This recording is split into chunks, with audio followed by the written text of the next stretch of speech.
my plug skis. I'm all about ready.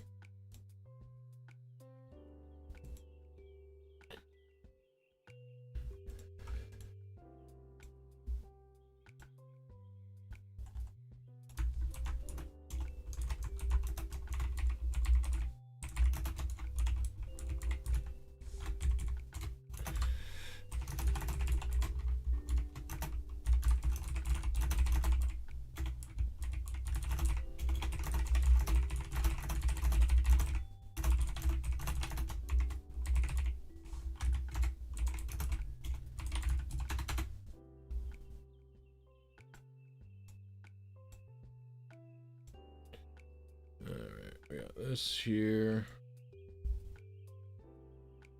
We got, where's my... I guess I can just play through OBS and look at y'all. Okay, what's going on, chat?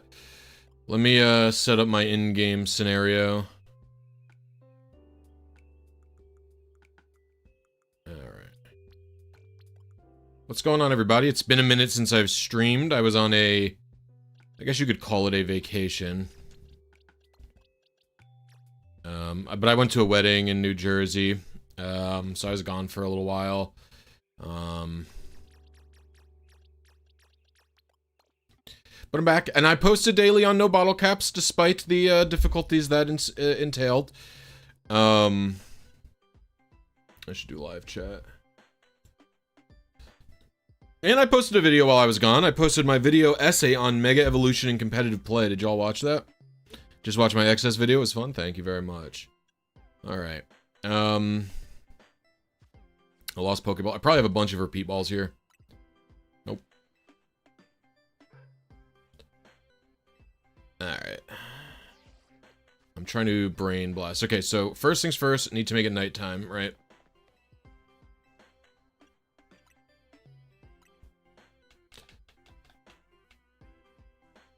Hope everyone's doing well.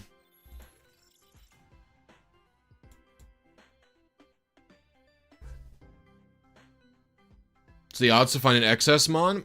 I have no earthly idea what the odds of finding an extra small Pokemon are. I could not tell you even 1 ounce. Any amount, what the odds are. Let's just say, it's tiny. Our alpha's not good. Listen. I'll let you in on a secret. Let's just say... Oh, can I see them from here? I can. Let's just say the alpha in competitive play thing... It's a bit overblown. And no one has done proper testing. Expect a video on that shortly. Alright, we could see them. Alright. So if I want to check them, I'll go that way. But until then, we're going to go in and out. We'll go 75, just in case, right?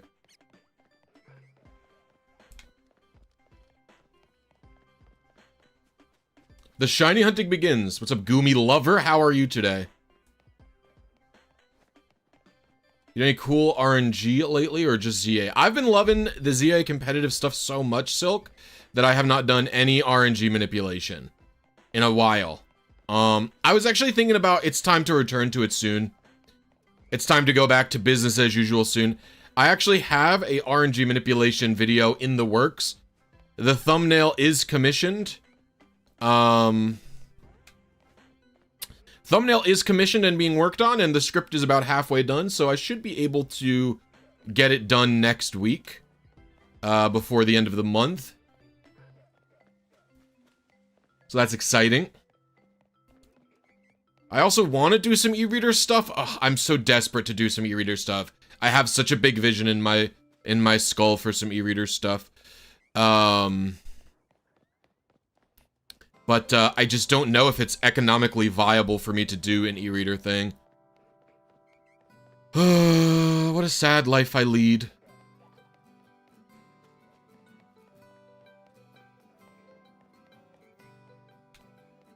I want to get back to doing some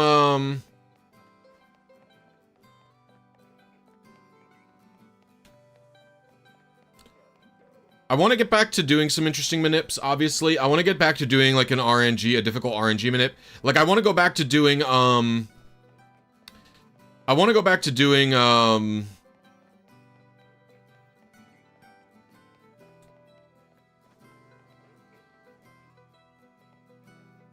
what's it called? I was doing, if you guys remember, I was doing that, that Reggie steal, where you have to, like, pause 600 times. So I'm very interested in doing that again and continuing with that. Yeah, I'm definitely going to be doing, RNG manips for, I'm definitely going to be doing RNG manips, for Legends EA in older games when Home comes out for it. But the thing is, when Home comes out for ZA, it seems like it's going to be, about the time for, about the time when Champions comes out, and I'm definitely doing a video about Champions. Doing Clefairy, well, I don't care if it's which one it is, but Clefairy, that are on the thingy here.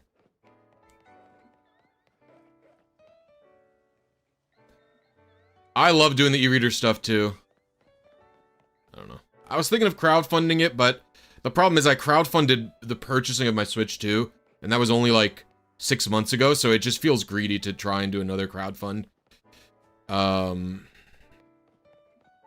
What really has to happen is I just have to get better at managing my time. I have to be able to do e-reader stuff on the side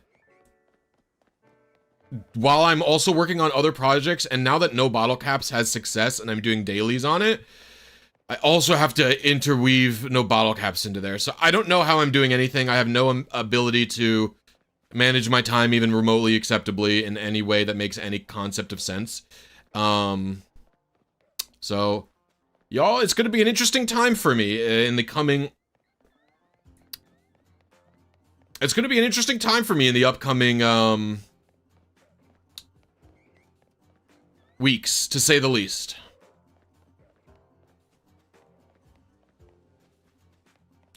This is interesting. Does a night-only Pokemon that's shiny... So Clefairy and Clefairy and Cleffa are night-only, if you don't know this.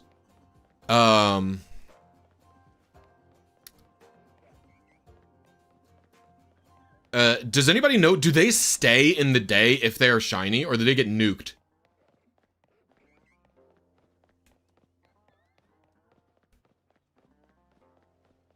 Looking for Clefable, Clefairy. Or, it's Clefairy or Cleffa. Clefable's not here. Is this for another tiny team? It's just more about using the tiny Pokemon appropriately. Oh, so they'll despawn during the day and they'll come back at night?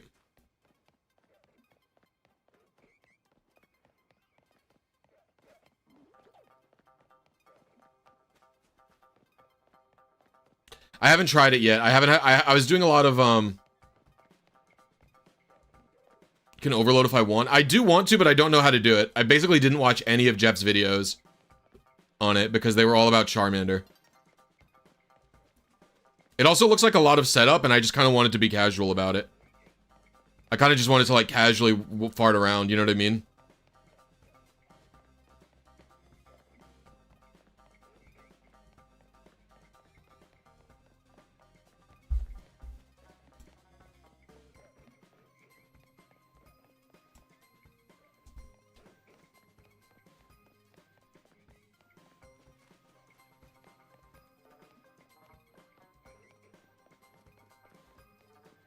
Bois is the GOAT, indeed.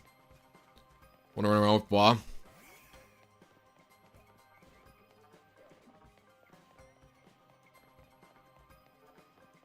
Me and Bois, friends forever. We're friends till the end, me and Bois.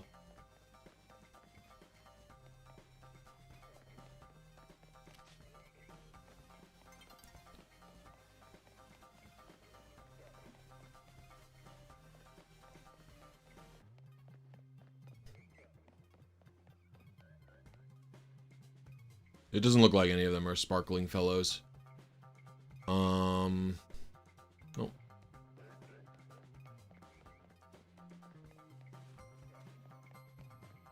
Lure Clefairy to the gate, save and reset. Run 65 meters away, save and reset. Lure the Clefairy back.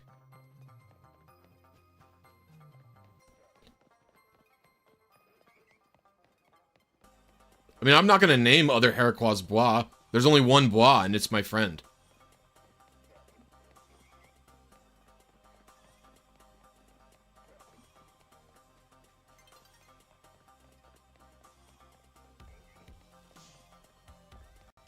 There's 2 alphas there. You guys see that? That's crazy. All right.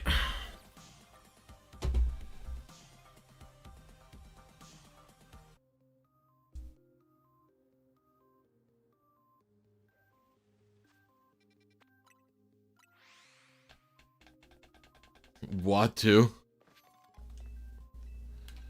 Oops, I did the wrong option for some reason.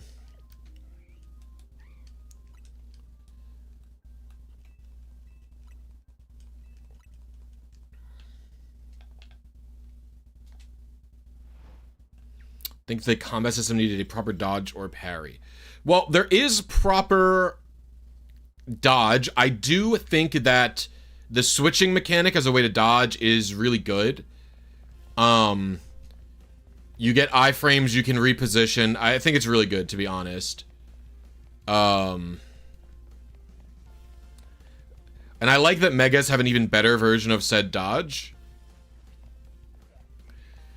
That being said, I think there's a couple of problems with the combat system. But I really like it overall. I would say my main issue with the... ranked system right now... No, I like indirect control. I think it's fine. One of my biggest issues with the system at the moment for this game's combat is... there is so much incentive to disengage. No, I actually think there's too much camping already, Lorenzo. So, like, I think a limited use dodge per spawn is really good for this game. Because if you had an unlimited dodge, even on a cooldown, there would be significantly more camping. And this game is already rife with it. It is already so effective to be able to just third party and run away and camp. Like, if you've ever played against any Xerneas player, these guys don't play the video game. They queue up for ranked mode and they say, I don't want to play the game. I want to leave. I'm uninterested. I'm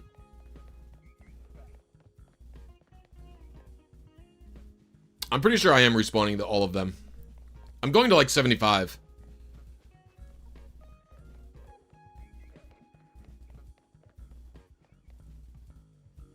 No, it's definitely respawning them. No,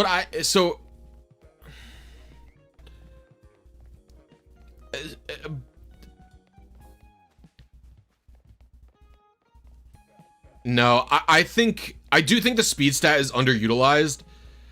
The big thing I have with this game's competitive mode, yeah, it's so easy to third party, man. A Pokemon like Xerneas is literally just disengaging. It is so fast, it can run when it has a speed boost, it can run away from almost every single melee attack. And it's like, I understand that like camping's important and like camping is and should always be somewhat of an effective strategy. You don't want a format where the only way to win is to go in. Obviously, it's like, but like what I'm encountering so many times is people who are just queuing up and they'll like go for second with camping. It's like, you guys are really like this?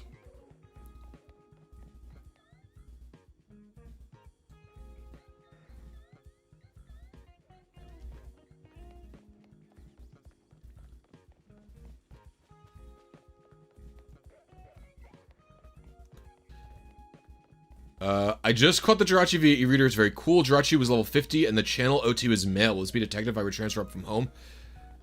Okay, there's two things about the Jirachi. One, the channel OT is randomized. So it is not always going to be a female. That is either male or female. It is a random OT gender is assigned I assigned it appropriately based on the RNG manipulation. It's part of Channel's RNG algorithm is insane. Before the Pokemon is generated, it decides like the secret ID, it decides the trainer gender, it decides the origin game is Ruby or Sapphire, and it decides the berry. All of those things happen before the Pokemon's EVs and IVs are determined, which is insane. Not EVs, IVs in nature are determined. That's crazy enough. But then the second weird thing about, so the second thing to note is it's level 50. If you actually look at the summary, it is not a caught level 50. So if you look at it, go pay attention. If you pay attention, go look at the Met level. The Met level's 5. So the way that the Jirachi gets into your game from my e-reader events is super duper weird, and it's not how normal Pokemon are generated at all. Normal Pokemon are generated, and then they're generated with your trainer name and stuff like that. But then when you throw a Pokeball at them, it changes what Pokeball they have. By default, everybody's got a Pokeball. And it also changes their Met location. No, it doesn't change it changes their trainer gender, I think, changes when you capture. It changes a couple of things. It changes like 3 or 4 things. When you catch the Jirachi from my e-reader event, you don't do any catching. There's no catching happens at all. You throw the Pokeball, it catches it. If you were able to pause the game and look at the Pokemon after it's captured, and open it up and see what it is, but like while the nicknaming screen is happening to you, it would be a bad egg in your party. What I do is I delete it, the bad egg, and I just paste the Jirachi back over it. And that Jirachi has a Met location of a Met level of level 5. And it's level 50 because it doesn't say it won't say caught at level 50. It thinks that this Pokemon was caught at level 5 and then raised to level 50 the normal way. It's weird, I know, but that's what I'm doing. This seems boring and lame. I mean, I'm not gonna sit here and say like, yeah, I think that shiny hunting is the most fun thing that I've ever done in my entire life, but at the same time, like, I don't know. I wanted something that was like a casual stream without like any too much thought. I just wanted to get back into a groove of doing a stream. Like, I know my viewers aren't super interested in shiny hunts. Yeah.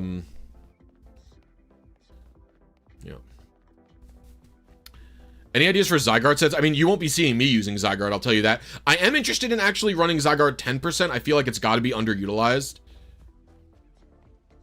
I feel like I want to use Zygarde 10%. I wish Choice Band was in this game, but it's not, so.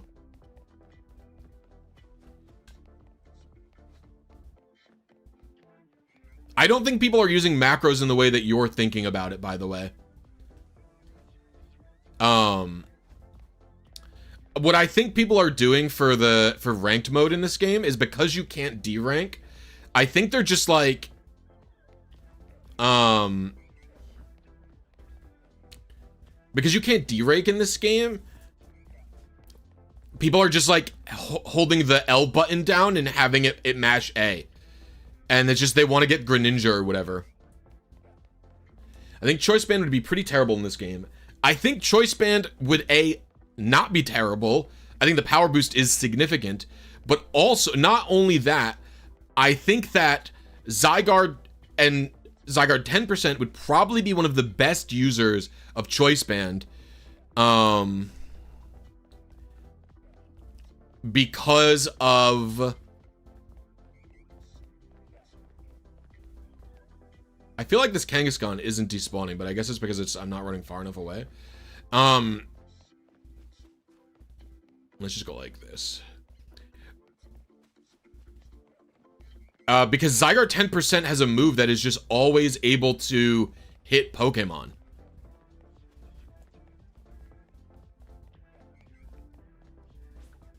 Right? Like, 1,000 Arrows hits flying Pokemon. So it just will hit literally everything in the universe. Alright, it's daytime, so they're not there. Hello.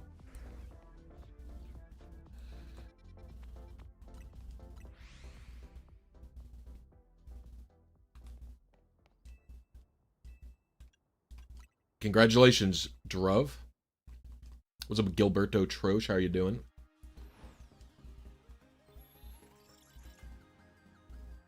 You'd have to wait for your only move on cooldown. Yeah, but like a lot of people already can't Peepus.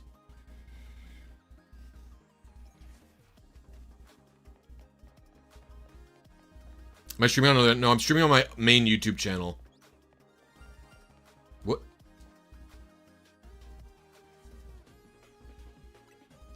Is there 2 shinies or did you just go twice?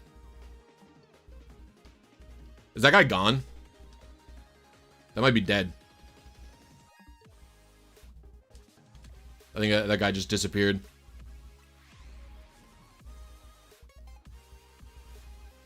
I don't know if I saved in time to catch that little fellow.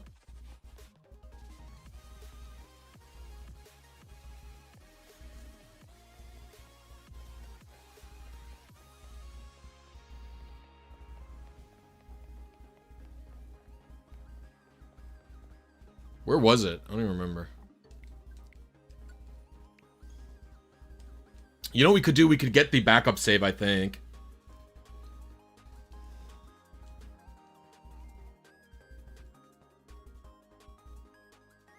Now, let's see. But the thing is, the stupid thing's flee animation only, where did they all go?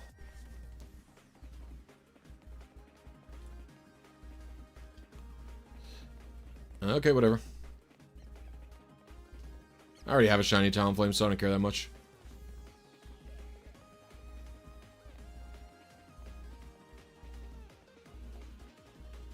I have 2, actually.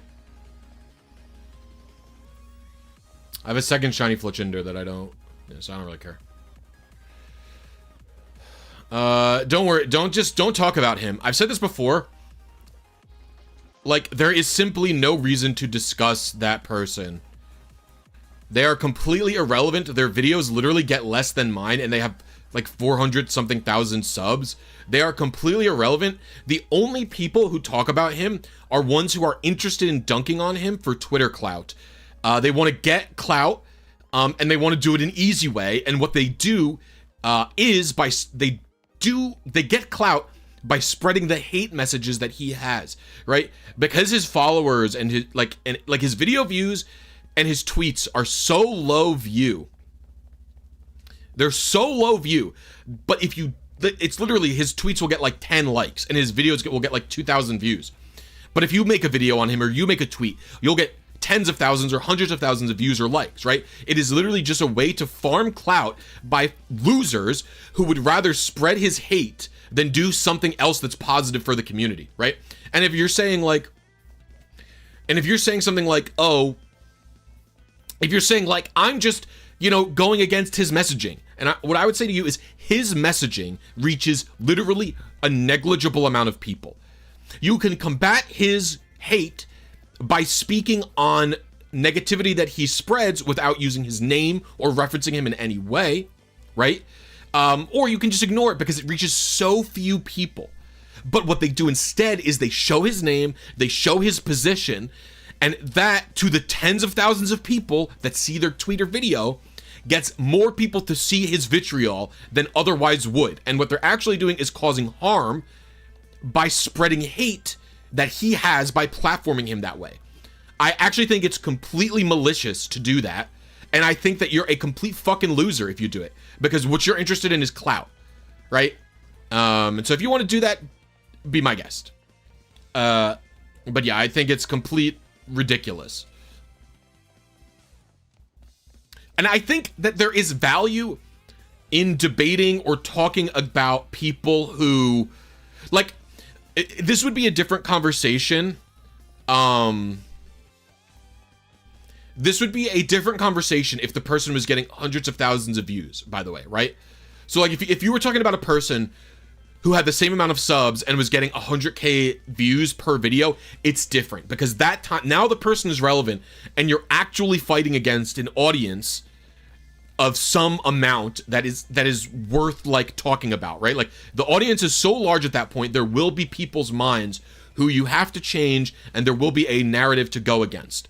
But because he doesn't get any views, there is nothing like that. There's no meaningful audience. These people are all sycophants who are not open to having their minds changed.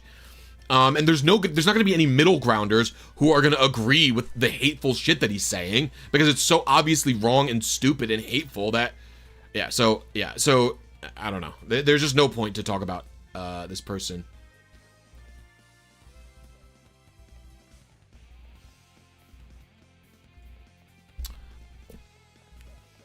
Talking about the Pope. I don't know anything about the Pope.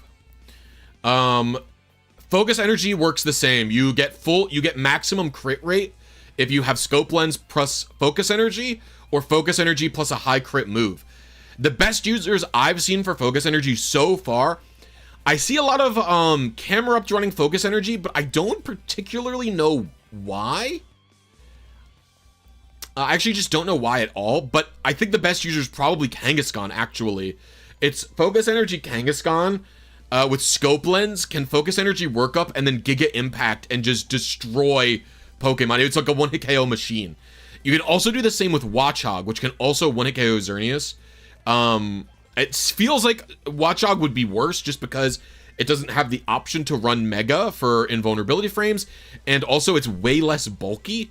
But I've seen a non-zero amount of Watchogs. The thing is, I don't think you need to buff camera up special attack. I'm going for Clefairy or Cleffa, extra small shiny.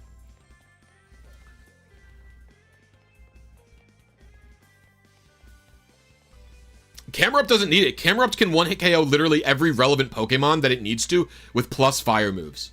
So for me, I don't understand why you would, like, I don't, yeah, to me, there's no reason to do anything like that.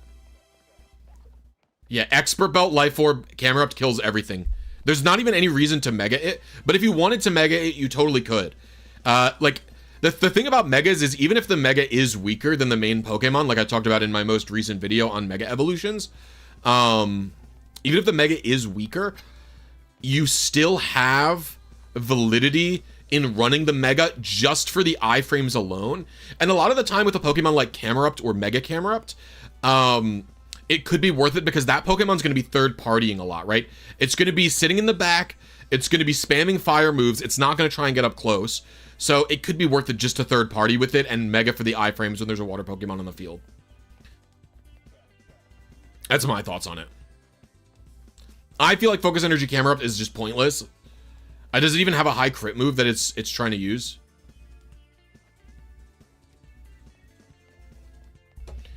I feel like it doesn't.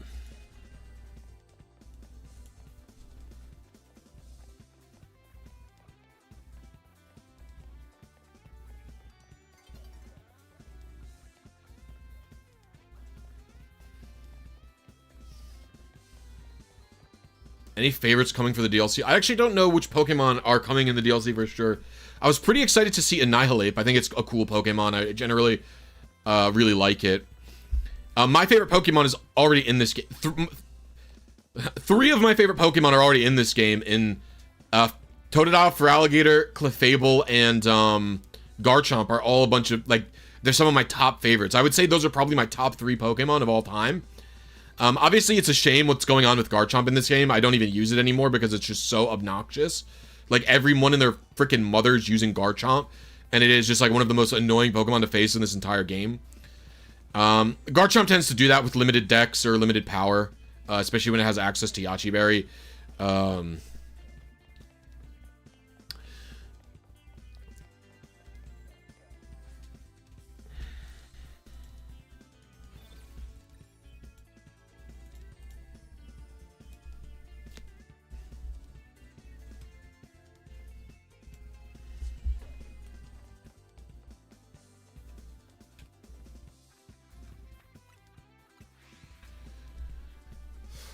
Well, they might just delete Annihilape's, they might just delete Annihilape's signature move, right?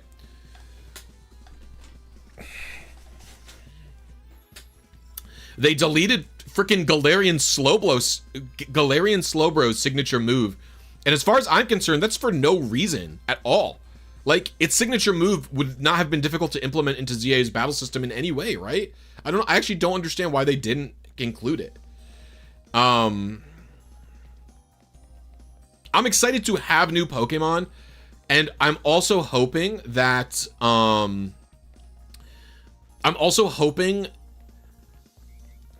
inclusion of the new Pokemon is going to reset the ranked back to not using Uber Pokemon.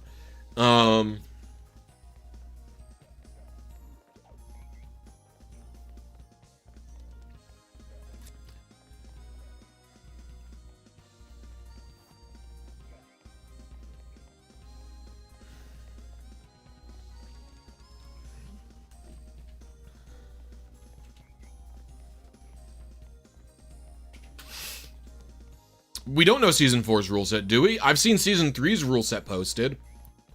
I haven't seen Season 4's posted anywhere. I'm talking about Season 4.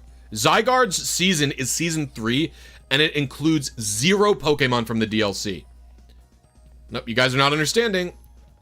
Once the DLC is launched, Season 3 is Zygarde, and there's no Pokemon from the DLC are allowed at all. Literally, you couldn't even use regular Annihilate in Season 3 if you wanted to, because no new Pokemon from the Mega Dimensions DLC are allowed. So Season 4 is what I'm hoping for, and I'm hoping for Season 4 is no Ubers, plus all the new Mega Dimensions DLC Pokemon. And then Season 5 is probably going to be even more new Ubers. Like, a lot of people are expecting,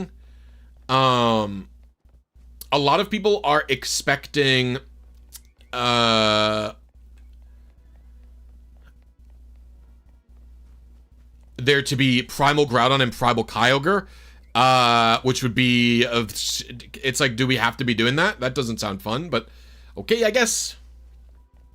Yeah, it was in the Mega Dimensions trailer, Kazin. Diancie allowed in Season 2. Does Diancie use a restricted slot right now? Does anybody know? I didn't even use it.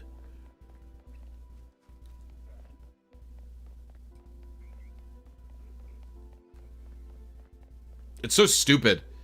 Mega Zeraora is probably going to also use a restricted slot. Yeah.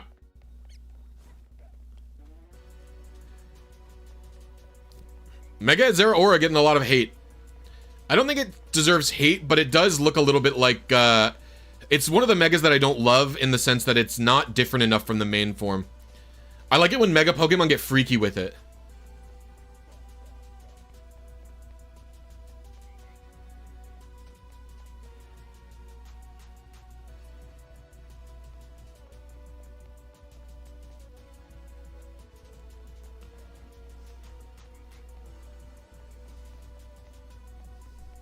Funnily enough, I think Mega Starmie is one of the better get freaky with it Pokemon.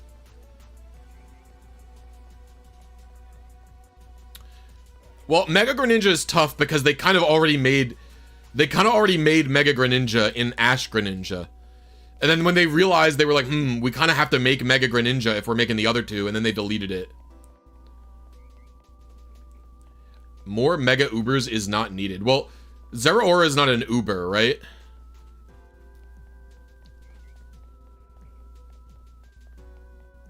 Ubers are Pokemon that are like box art legend. They're very clearly different and better than regular Pokemon. Zeraora is like not even a good Pokemon. It's like a niche, maybe okay Pokemon in singles sometimes.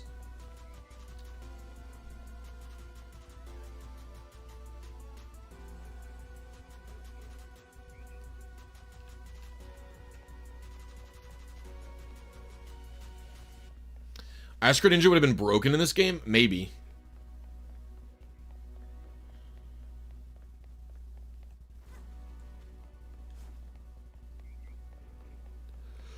It's crazy they haven't allowed... You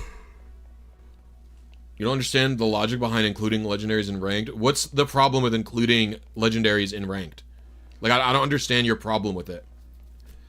Like, what is... Like, you said the logic of including it. What is illogical about allowing a legendary Pokemon in competitive battle? Like, what's illogical about it?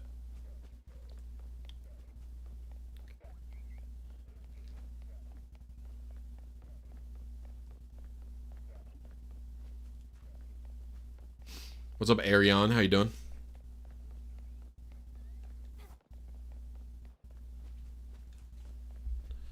Did my music stop? Thank you.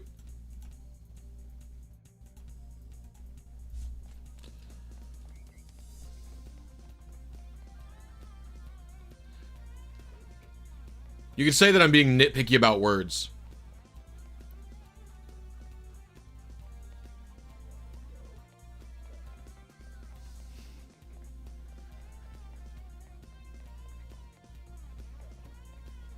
Are we trying to do Wii Shop Wednesday on a Thursday? Do you know what? I'm interested in doing. I gotta get this because I was talking to with. Oop, that's me. Where's my music playlist? Pokemon Battle Revolution OST. I gotta find a song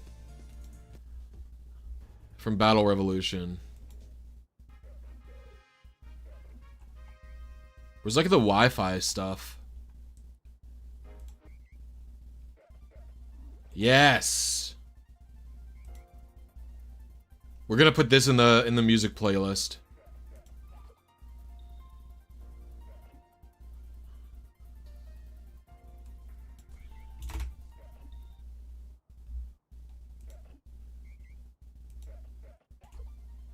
How do I save? I gotta stream music.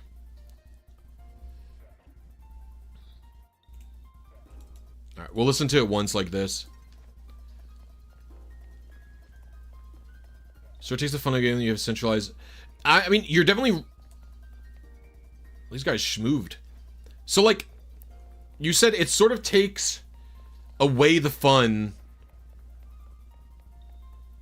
to have a game when you... So, like, the problem with your statement saying you don't understand the logic of it is you are basically listing a completely subjective opinion, right?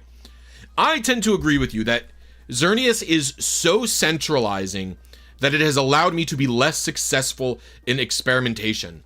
Season 1 felt really, really balanced, and it felt like I could use 100 different Pokemon and they were all good. I genuinely think every single electric type is good in Season 1, except maybe Jolteon. There's so many of them, they could all do the same thing, it's what niche you needed. However, that being said, there's plenty of metagames that I enjoy which centralize around a Pokemon or a mechanic extremely heavily, and that centralization is in fact what makes the metagame good, right? So, if you look at something like, Gen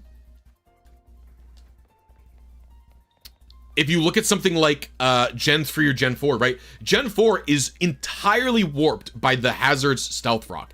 It is so powerful of a hazard that every single team has something to do with it. Like, spikes are very, very powerful in Gen 3, but you'll still see spikeless offense teams in Gen 3. You really don't see Stealth Rockless teams in Gen 4.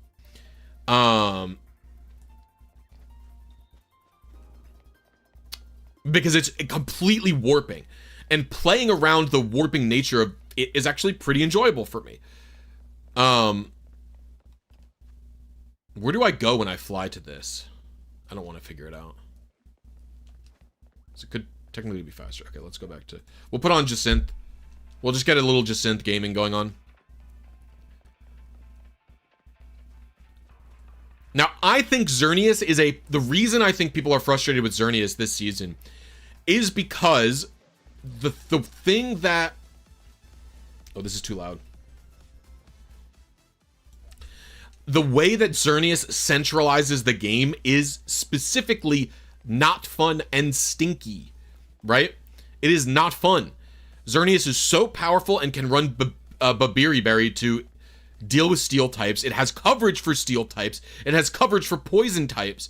It is really, really fast. It can avoid playing the game by just sprinting away at Mach 10. On top of that, the Pokemon Xerneas brings out were already really powerful. Like, who's Xerneas making show up? Metagross? More Metagross are showing up thanks to Xerneas. Wow, that's really what I wanted to see. More Metagross in this game. There wasn't enough in Season 1. Xerneas is bringing out Garchomp even more despite it being a dragon type? Why is that?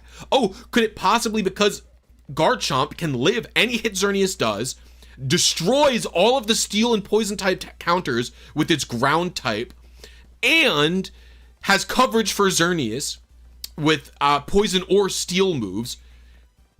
And on top of that,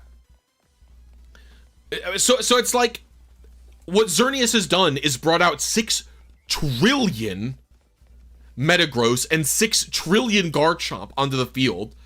Yeah.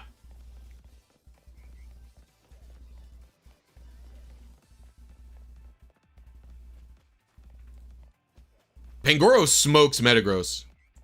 You can just crit right through the screens.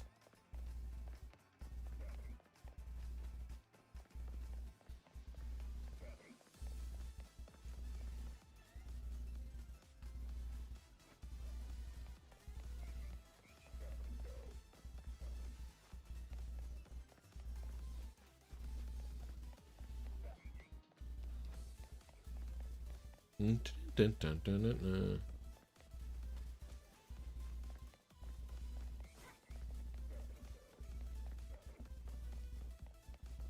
I mean, I do like, so one of the things that I found in season 1, I think my favorite thing to do was look for anti-meta or off-meta tech. I think it was extremely rewarding because like you'll look at a Pokemon like Stunfisk and you'll think, this is stupid. Like this is kind of a gimmick that nobody can see it.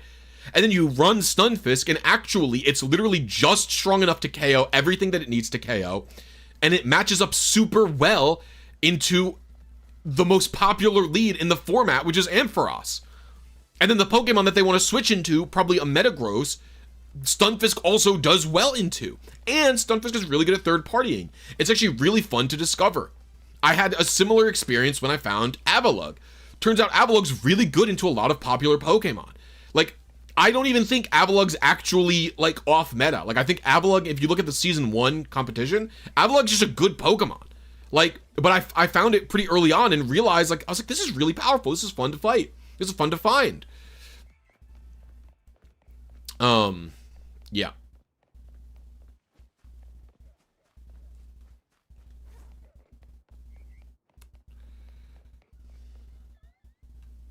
Okay. So, I don't know. Oh, give me 1 second. We're gonna do a lytics check on my no bottle caps latest video. I wanna see how I had made 2 distinct thumbnails for it. I wanna see what they're doing. Oh, I don't have any reports yet.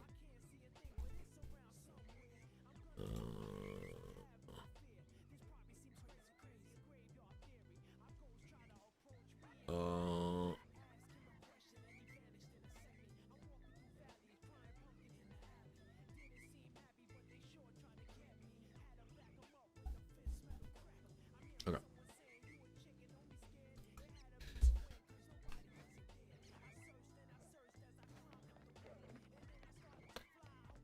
Yeah, the issue with Xerneas is it's finding things that are checks to it is really difficult because of how powerful it is.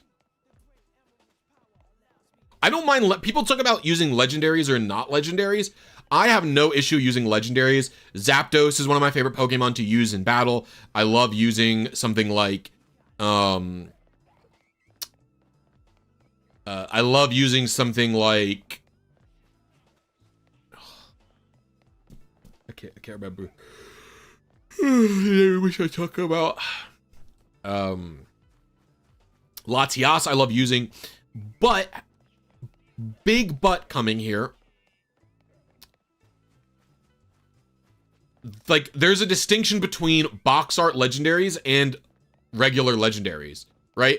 Xerneas, Yveltal, they're both very obviously more powerful than a normal Pokemon. Game Freak does this on purpose, and it's totally fine, right?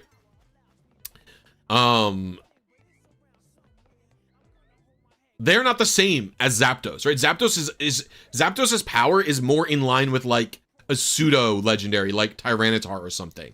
It is they are generally on average slightly stronger than your standard Pokemon. I think that these Pokemon are made legendaries mostly for, like, cool thematic encounters.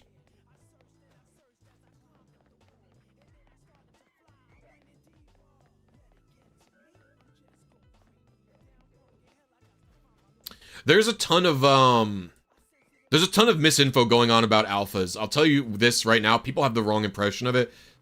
Jeff and I are working on a video on no bottle caps.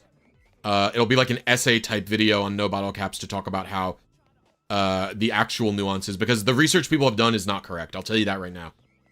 I'm fairly confident that the information floating around is not right.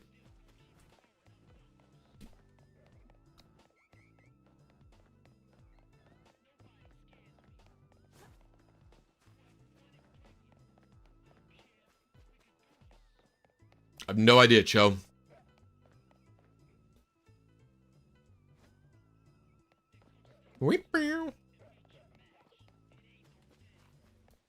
Mewtwo is technically, I would call it a box legendary, but box legendaries hadn't been invented yet.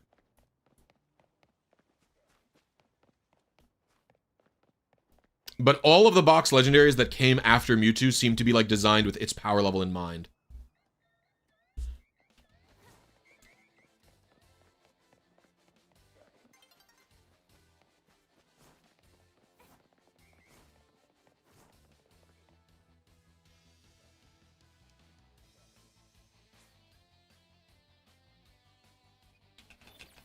Well, the thing is, getting competitive Pokemon is pretty easy now because of ranked mode. I've been meaning to make like a...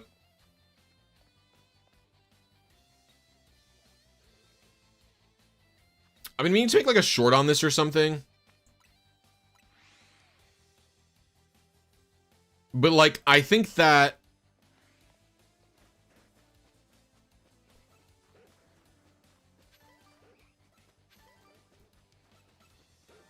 Yeah, I thought that was a shiny. It's hard to tell.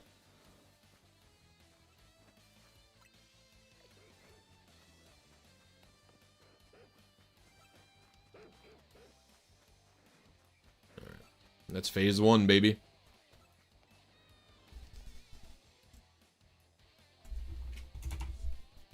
Let's do a little savey wavy.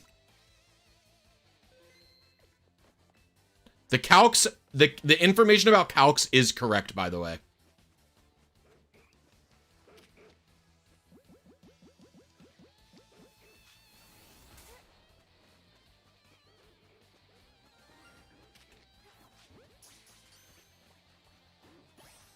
Nice.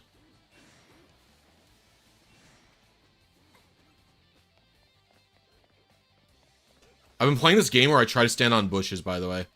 I can't do it.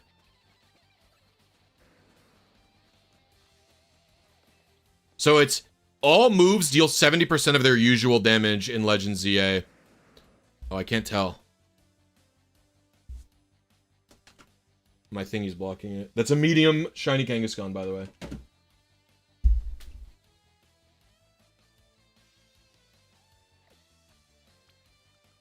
Let's put you in my shiny box. I got a shiny Mega Pyroar for the person who keeps commenting on the no bottle caps videos that they want me to use Mega Pyroar. I got a daily commenter saying day X of asking to use shiny Mega Pyroar. So I'll be using a shiny when it comes to that video. Planet Namek team going crazy? I'm saying, brother.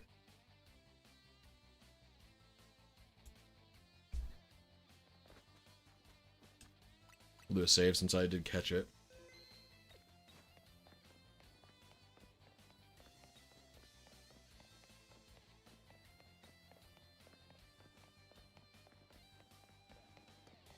All right.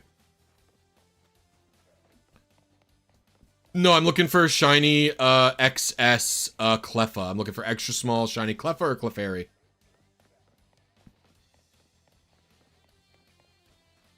I'm a little sad that Mega Pyroar doesn't have a gender difference.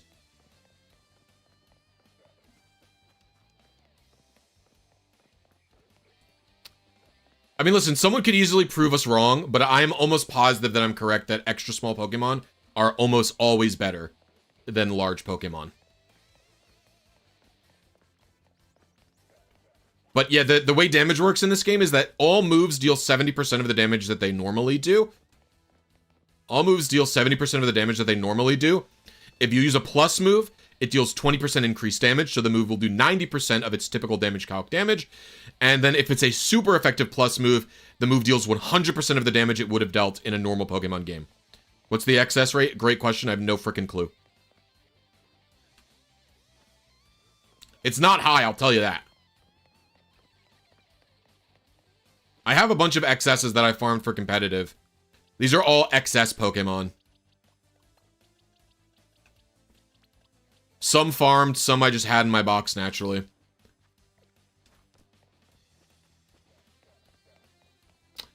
Oh, so check this. So, Type Master, yeah.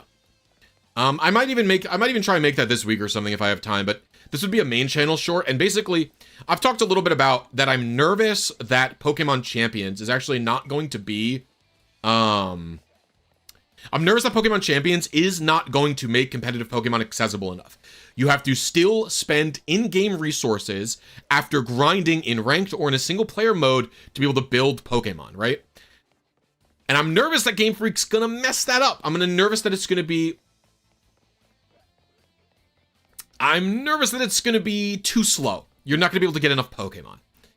And I almost think that Ranked Legends EA is still a bit too slow. But the way that Ranked Legends EA gives you money, gives you rare candies, and it gives you bottle caps, I think is actually like almost a beta system for what Ranked is going to be like in Champions, where like if you just battle like 10 times, you're going to have enough to make like 2 or 3 Pokemon. And so I think that it's actually like a preview into the world of what Ranked Champions is going to be like in terms of building competitive Pokemon. Because building Pokemon is pretty seamless now, right? People talk about doing manual EV training. Yes, look, I'd probably still have rewards right now. Do I have treasure in my satchel right now? Look at this. I got these big nuggets and these nuggets. I'll sell them next time I go to the PokeCenter. I got those nuggets and big nuggets from playing the last 2 no bottle caps videos that I did, right? I obviously farm for first places in the no bottle caps videos, but I don't have to do many. Like my tiny team took me maybe 25 minutes of recording. I recorded 6 games. I used 4. In my Pikachu video, I recorded 5 games. Recorded 5 games, and I used 4 as well. Because it's pretty easy to get first place if you're not like drooling or brain dead. You can just get first place like decently easy. Oh, my music stopped.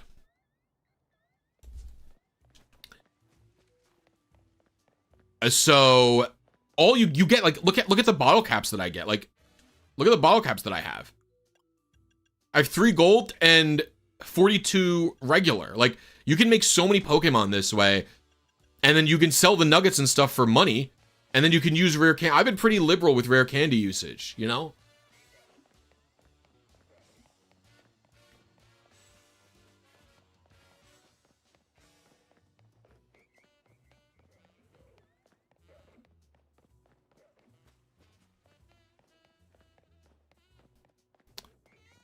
Go to my second channel, no bottle caps, and watch the way that I play. I think the best way to get first place in one of the biggest principles to remember of this game's ranked mode is that Pokemon can run away from you when you're attacking. So if you're using a physical attack like Iron Head or a move that's not a gap closer, right? If you're using a physical attack like Iron Head where your Pokemon stops in place to hit, that attack is not going to connect. They can also dodge dashing moves like Drill Run. The only moves that are guaranteed to connect that are physical are moves like Close Combat or like teleport moves that teleport you towards them. This is physical moves, right? They can even dodge lots of special attacks like Moonblast or Focus Blast, right? So what you want to do is wait for players to do a commitment, right? So the number one advice that I could give is be patient. Look for the person who you're trying to target, right? Chase them around and make sure that you're not getting targeted. If you either get targeted or the person that you're attacking starts targeting someone else or swaps, that is your moment to strike and make an attack. Because when they do an attack of their own or when they switch, they are stuck in a very long, unsafe animation that then gives you the opportunity to make your move. So if you are... No, Icicle Crash is goated. Incorrect, Viz. Very wrong. Icicle Crash is an infinite range tracking move. Icicle Crash is excellent at third-partying Pokemon because it will not miss, right? It can pretty much only miss if they dodge by swapping or Mega Evolving.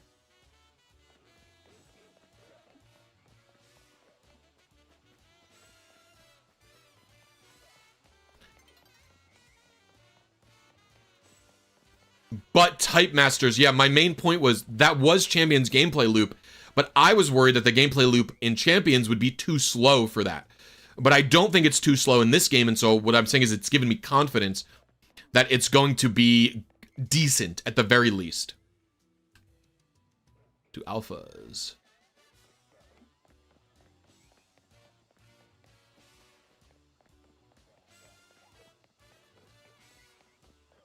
Wait for an attack animation, wait for a swap. That is, in my opinion, the best way to go about it.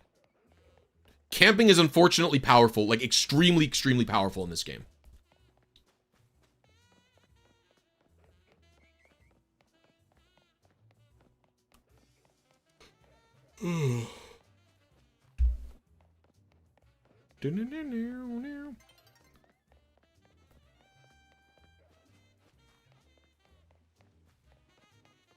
I've basically never seen Icicle Crash miss unless the target Pokemon is extremely tiny.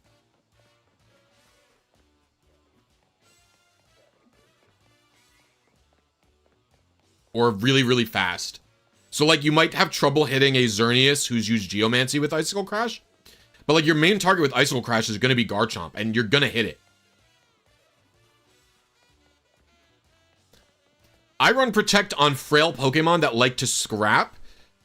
That lets them dodge the usual one super effective coverage move that opponents would have. So if you look at, like, let's look at Stunfisk, right?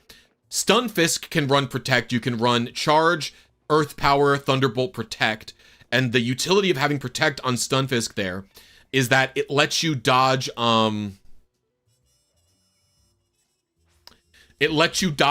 Earth Power from other Stunfisk, and then win the 1v1. It lets you dodge an Earthquake from Metagross or an Ice Punch from Metagross, and then Earth Power it.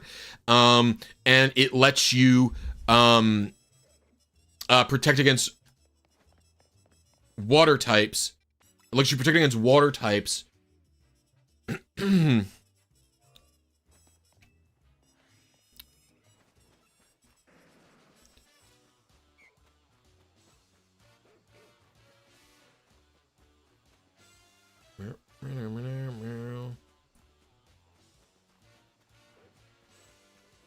then hit them with Thunderbolt. That's the main utility of Protect. I use it on Talonflame a lot too, although I don't think you need it. But it's like Talonflame can protect a Thunder Punch from a Metagross to burn cooldown time. And then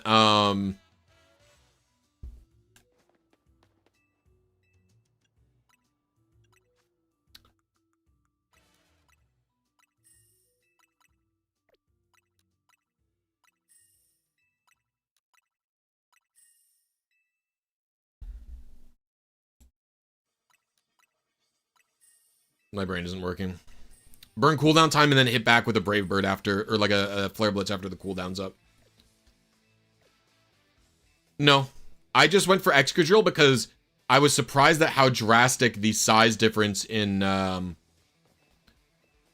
regular, like Alpha Excadrill versus XS Excadrill is huge, and it was very surprising to me.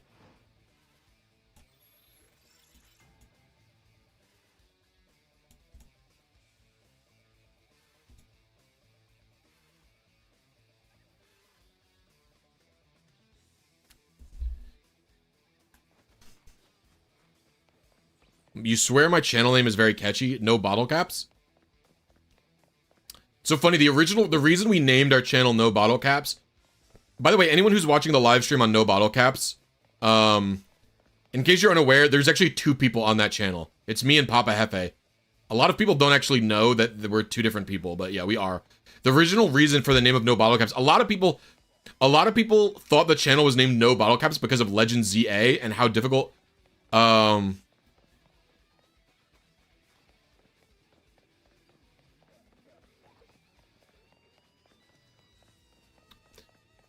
because a lot of people think that we named it No Bottle Caps for ZA ranked because bottle caps were hard to get in season 1, but actually it's named No Bottle Caps because we don't use bottle caps in regular Pokemon games because we can RNG manip the Pokemon. There are multiple people that watch No Bottle Caps right now that I guarantee you do not know that Jeff and I are 2 different people. There are people who comment on our videos and they're just like, wow, your teams are so cool. I love watching all of your videos. Some people know, but some people don't. I even got a comment on a video, one of my shorts on the No Bottle Caps channel, and it was just like, is this I'm a blisy? And I was like, yes, it's my second channel. I've plugged it in like 10 different videos.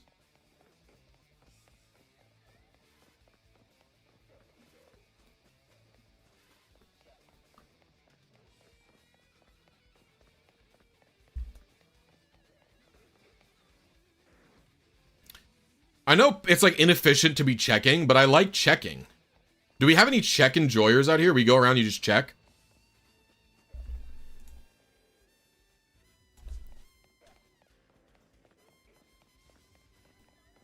Yeah, hacking my account to continue making Pokemon videos is insanely funny.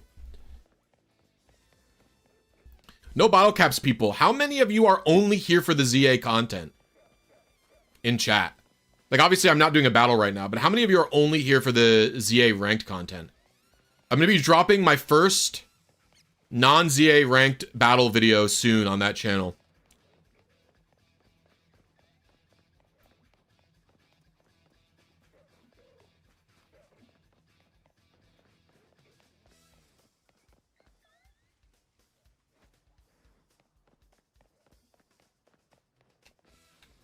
I mean, it really is finally what brought the channel into the world. We actually have a whole Lucha video coming out soon, Leo. I think it's going to be tomorrow's video, Leo.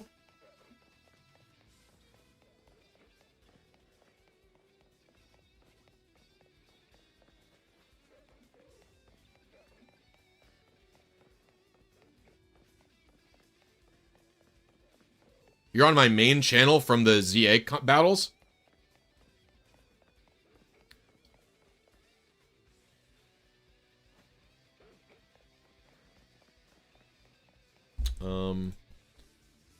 Want to...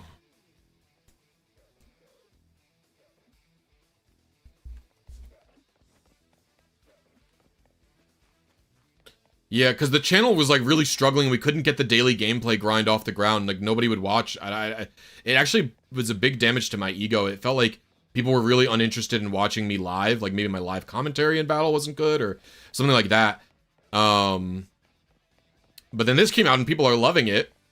So I'm wondering if the duo dynamic hurt it or if people weren't interested in the old gen content as much or what.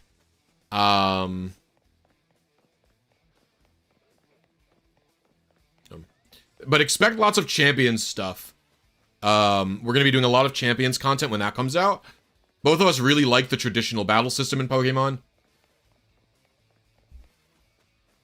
Someone actually commented, they were like mad that Jeff was on the channel too. They were like, I hate clicking on these videos and then it's not Blisy. Like, I'm only here for Blisy. And I was like, you know, and they were like, I don't mean any offense by it, but it's like, at the same time, like, do you think I'd be doing a channel with my friend? Like I struggle to find why viewers think that they, like, can comment things like this. Or, like, why they think that it won't be rude. You know what I mean? It's, like, so confusing to me. Like, even if you're saying, I'm trying to be as polite as I can, it's like, it doesn't matter if you're trying to be polite. Like, if the core of the thing isn't right,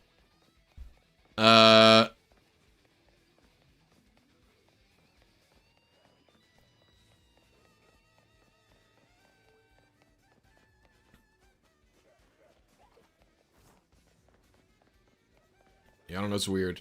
I mean, I get it. It's like partially our fault because we let the channel die for a little bit because of the just complete failure to get any amount of meaningful views. And then I had built the team. And I was like, well, I might as well used it in ranked. And I was like, so I'll just post it. I'll throw it on. What happened for no bottle caps was I posted the carbing video on no bottle caps, right? The carbing video exploded. Was instantaneously the most viewed video on the channel by a significant margin. By like 14 times, literally. The most viewed video on the channel was like 1.5K. It instantly got 15,000 views, basically. So I was like, once that happened, I was like, it's daily time. Like, I'm just going to pump these out daily. I'm going to put them out every single day because I know we're going to be able to get our bag. We're going to be able to get monetized. People are going to finally fucking watch us. I've been wanting to do a daily gaming channel for a long time because it's going to be a way to help get the pressure off of my main channel so I can be a little bit more experimental. And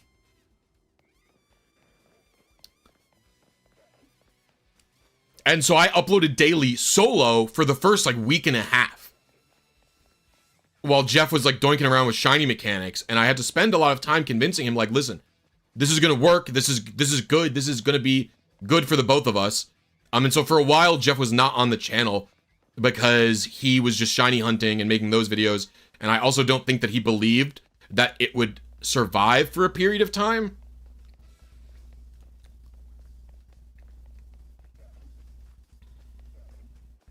But it has survived with pretty good views for an entire month at this point. Not an entire month even, but it's yeah. Well, I had a person who commented on my video.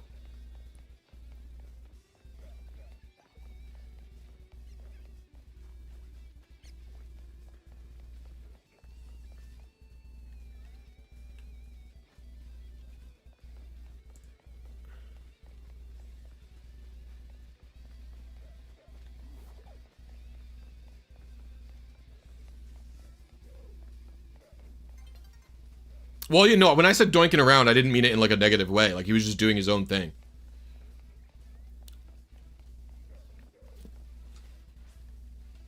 Whew.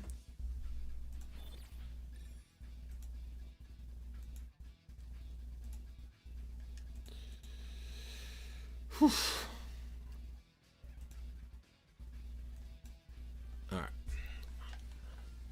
Let's go check. I like checking the zone after the day shift. It's kind of fun. Well, I got another comment on one of my videos where someone said something like, "Hey, Evie.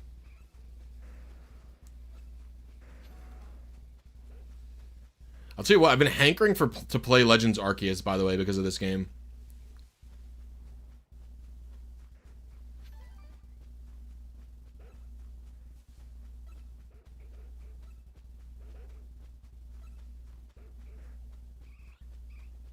Let's get out of here.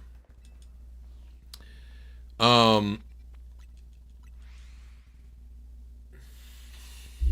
do I say? I got a comment on a video, on my most recent video.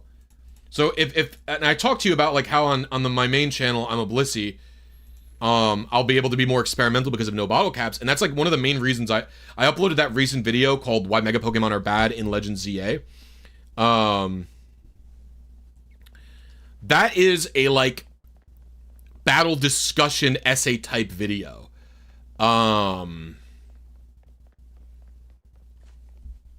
And that is a video I would not have released if I was scared that I needed to make a big hitter on my main channel. But because I have supplementary income from no bottle caps, I'm feeling more confident to be experimental. That's literally, if you liked that video, if you thought that video was interesting or good, that video is a direct result of no bottle caps getting good views and being monetized. So I have another one coming that's not about competitive play. It's actually a game design video that should be out in December at some point. But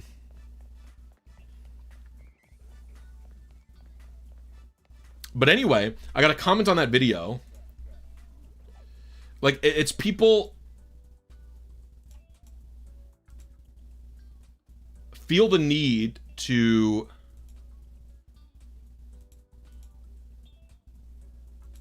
I don't know why I can't filter it like this.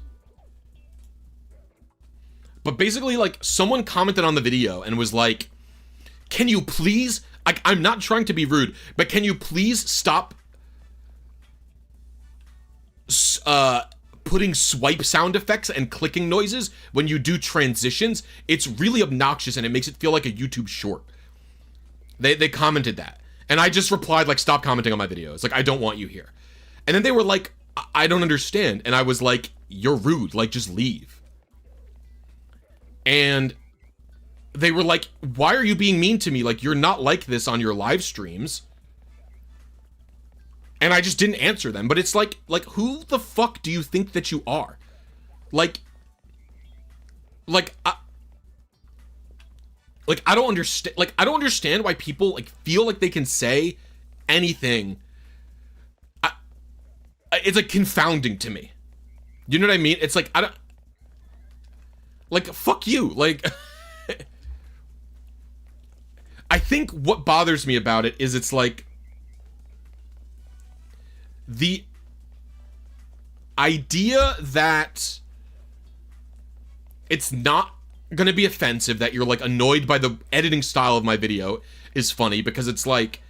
Obviously, I try very hard on my videos. Obviously, I'm not professionally trained, so it's like, yes. Like, but I didn't ask you. Like, I think the criticism... I think unasked criticisms are always bad. In my mind, anyway. And, like, I'm not gonna say that I'm not guilty of doing unasked criticisms, because I am. I remember PokeMD, whose videos I love, he would do, like, little spotlights of the Pokemon before he shows them in the battle. And he had, for a really long time, marked special defense. The way that he marked the stats was health was HP, attack was ATK, defense was DEF, special attack was SP.ATK, special defense was SP.DEF, and then speed was SPD.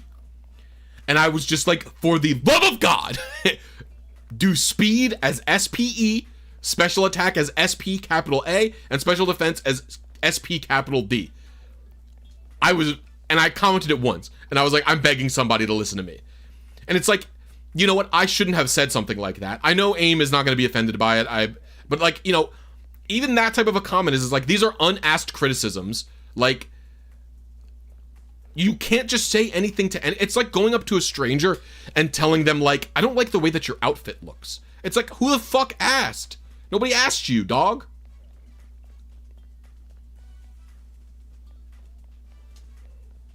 You know what I mean? I don't know. It's just, like, so weird to me.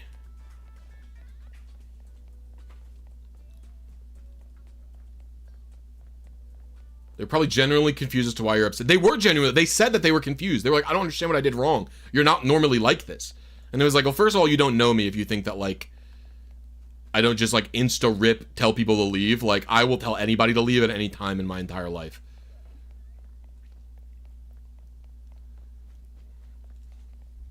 I don't mind chair stream bit because I'm not a chair streamer. A, I'm not very large. Like, right? What do we have, 100 viewers here or something like that? Plus 30 on no bottle caps or something like that. It's like, I'm not a big streamer. And also, like, I intentionally don't just keep videos playing, like, to harvest views from smaller creators than I, to go to the bathroom or go eat. Because I'm not, like, a complete psycho loser, right?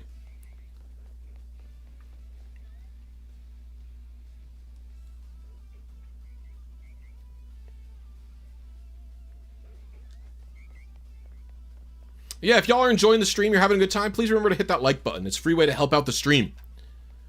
Free way to help me out, let YouTube know, hey, this is good. Let me know, hey, Blisy, you should stream more. Sometimes you go on 2-week stream sabbaticals doing other stuff. Can you please come back to us? So yeah, hitting that like button's a way to let everybody know, like, hey, yeah, this is good. Good place to be. And if you want to really let me know that you like it, consider becoming a channel member. It's only $1.99 a month. you get access to behind the scenes content, you get my videos early, you get a bunch of emoji you can use, and you get a members only Discord section. So if y'all are having a good time, consider becoming a channel member.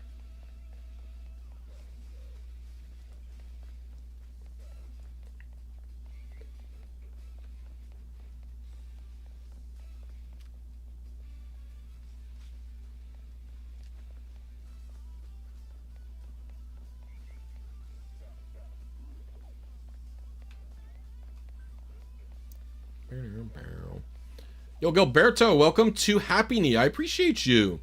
Everybody show Gilberto some blisy love. Thank you very much.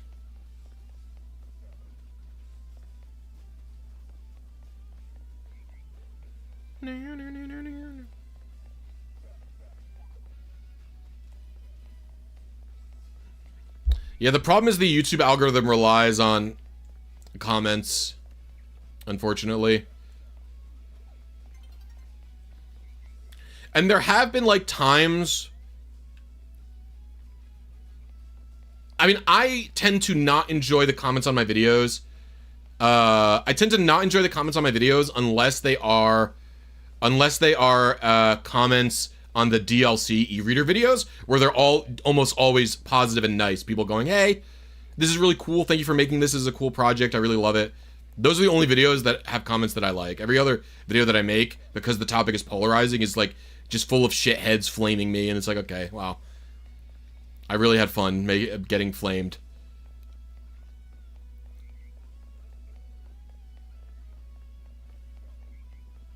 Yeah, psychedelic. It does.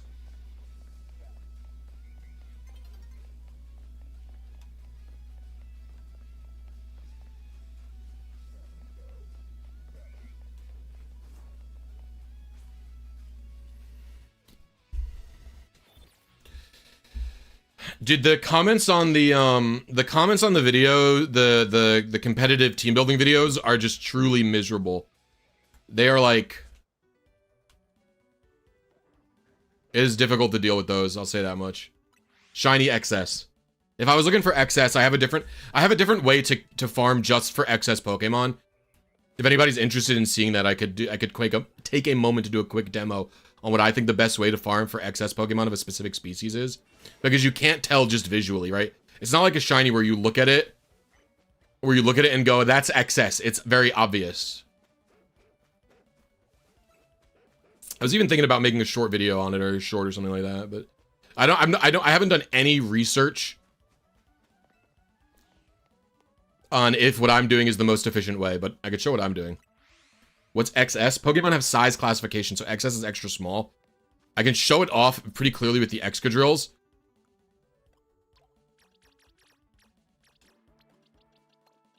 Oh my god, so fucking annoying, bro.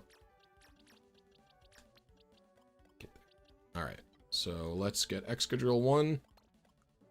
So if this is, this is an extra small Excadrill. You can see it on the, summary screen. If I go to switch without this here, so, right, and this one's XL. So this is the biggest one, this is the smallest one that it can be. So if I sit on this bench,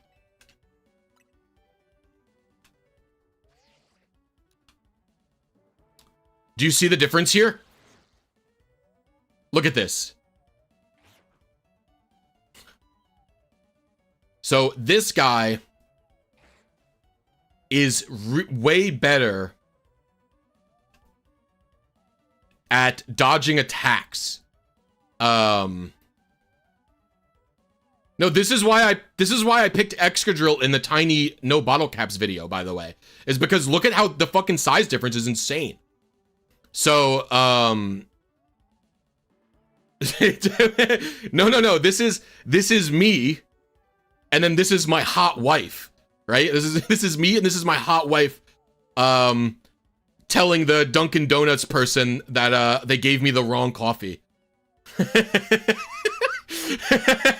she goes up and she goes, you gave my partner coffee with milk in it. They only drink black coffee.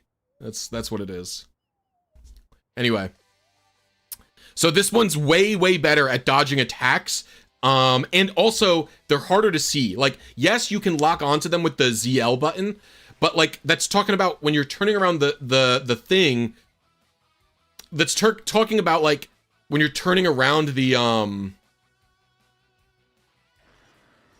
turning around the camera and scanning the fields for threats, you're way less likely to see this. And I've said it on the stream before. People say, like, I'm telling you right now, the attack range of moves like Earthquake on this Excadrill are not meaningfully different than the extra small one. I'm telling you that right now. People say that it's true. I'm telling you it's not. Nobody has the proof other than me, and I'm not uploading it anytime soon. That's all I'll say. It affects your ability to dodge attacks. That's really all it does.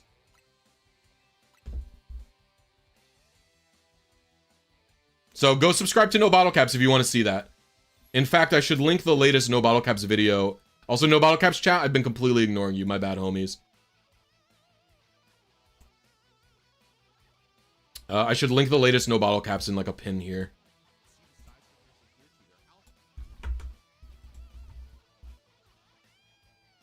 Have they showed the proof so you don't have to upload? What are you talking about? Have they showed the proof?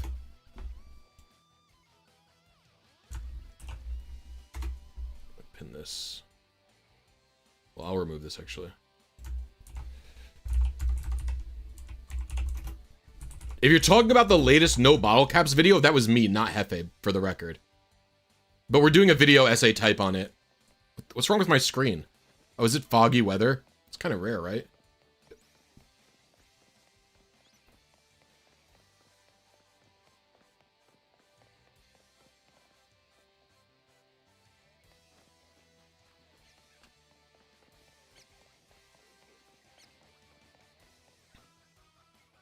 The No Battle Caps channel is for live gameplay videos.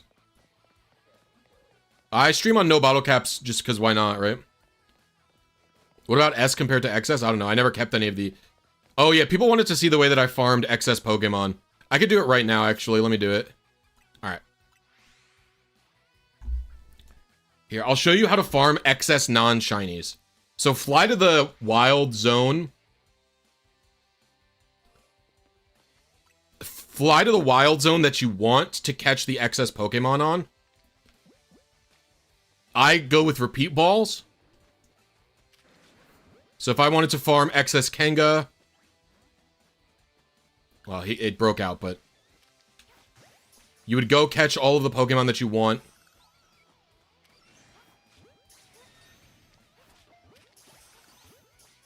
Right. You do this. So I wanted all these Pokemon to be XS. You go into your boxes. I'm gonna have to switch to this. Where did they go? Oh, they're in my party. You check the summaries. No XSs. Close the game.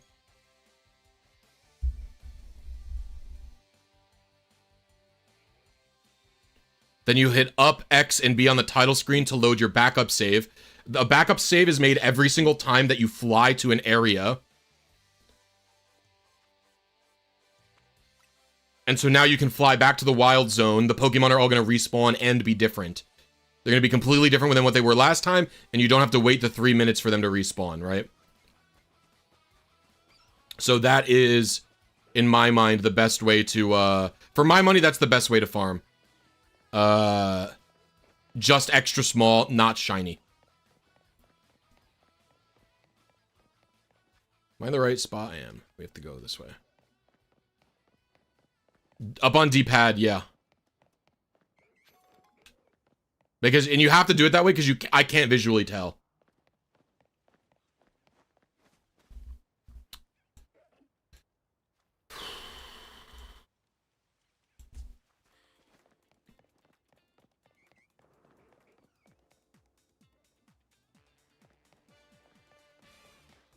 Yep, all at the same time. And so the reason you do that, by the way, or the reason I do it that way is because if you catch a Pokemon or you KO a Pokemon, yeah, if I catch a Pokemon or KO a Pokemon, it takes like 3 minutes for it to respawn. And it's like, Where else is there Clefairy? Like, there's not a lot of places where you can catch a Clefairy or like a Drillbur, right? And so what I would do with Drillbur is I would catch everything here, and then I would reset until I caught an extra small one. I actually caught 2 shiny Drillbur before I caught an extra small one, by the way. I have them in my shiny box. I caught a shiny Drillbur and a shiny Excadrill before I caught an extra small one. I do have the shiny charm, by the way. This is actually the first Pokemon game I've ever gotten the shiny charm in. And because I'm based, based, I actually didn't even complete all of the quests.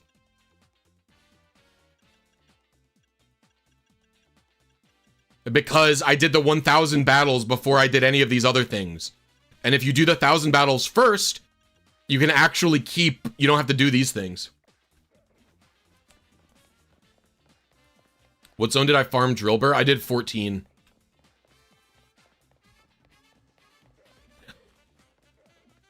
Well, I actually had to do the 1,000 battles to get bottle caps. Someone's asking, oh, they've had a hard time farming bottle caps. Guys, if you just play ranked mode, you'll just get bottle caps. You can literally get a bottle cap for getting 3rd place or higher. You can get 2 regular or 1 gold as rewards. Or even sometimes you can get 1 regular. I have so many bottle caps because of this now. Yeah, call it tiny hunting.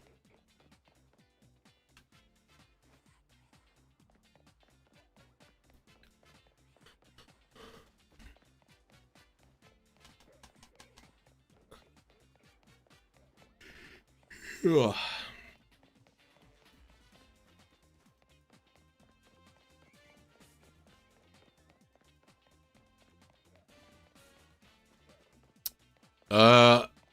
What, like... What, Stunfisk, Talon, Vaporeon? I don't really have a set team. I really like Talonflame. I think it's a good Pokemon. It just, But I don't have a set team at all. My team changes basically every video. Lately, my Staplemon that's like on every team, because for a while it was Talonflame on every single team. But lately my Staplemon has been Vaporeon. I think Vaporeon's really, really good in this metagame because of all the Garchomps and Chandelure around. But I still think Talonflame's pretty good. I use it all the time. It does a butt ton of damage to Xerneas, so. Ugh.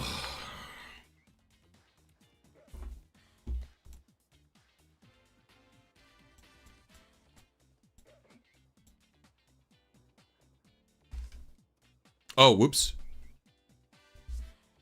I didn't put myself back. Thank you.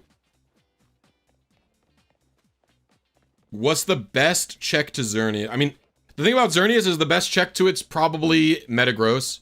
It's not like Excadrill's bad either, though. Excadrill's really powerful. I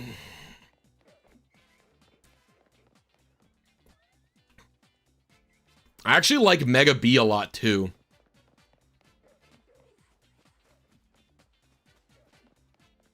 Nope.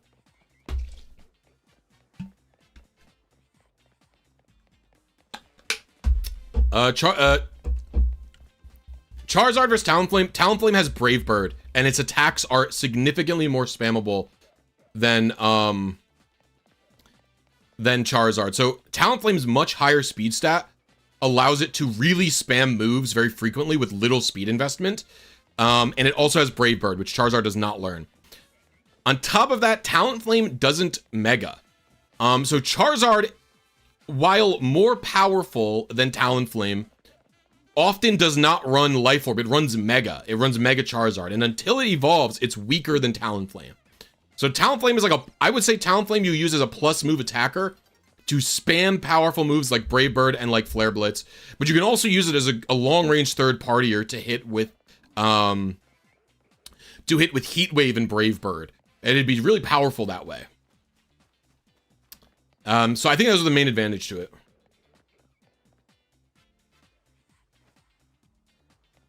I think plus moves are just better than Megas for the most part. Especially, most Pokemon these days run double coverage. So, like, if you have a Pikachu that's fighting a Mega Greninja, and Pikachu Volt tackles it and then Mega Evolves to avoid it, Pikachu can probably immediately just Thunderbolt it and kill it. You know what I mean? It's like most Pokemon are running double attacks this game. Or they'll use a non-super effective attack to bait out the Mega Evolution. I haven't found Parting Shot, U-Turn, Volt Switch to be that good. Volt Switch is the best one for my money because Volt Switch is just a powerful electric type damage. And you can run it as dual stab. If I had to deal with any of the cheaters in ranked battles yet, no. And I'm actually think AJP is a fucking idiot for making that video, by the way. Because it's so obviously not a problem. Like, one person posted a video of them using hacks. They probably instantly got banned, and I've never seen one ever. And he then scared everyone into thinking that competitive Pokemon on ZA is full of hackers. It's like, way to go, fucking idiot. Like, see one Twitter clip and just instantly say that the whole, like, I don't know. That guy's a fucking complete loser tool. I genuinely hate him. Like, if you support AJP or watch his videos, you're also, like, a loser. Because he is just a thief. He's just a content thief who mills off of other people's work, does none of his own, and is just, like, an information orator who spoon feeds spoons. I truly hate him. I think that there certainly has to be use cases for Parting Shot and for U-Turn. I just haven't experimented with it yet, Austin.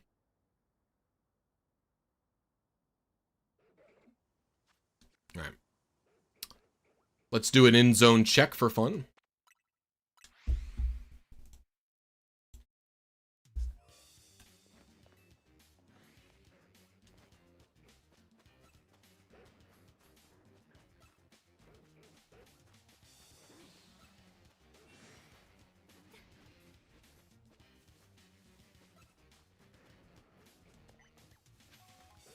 We'll do the bit here. The battling in this game's fun. Yeah, ranked has no hackers as far as I can tell. I do see every now and then one of those people who stand still in the corner, but from what I understand, those are not hackers. They're just people who don't want to play, but they want the Greninja Stone. So they just, like, duct tape their controller to be in a specific position, and have, like, a turbo controller that mashes A.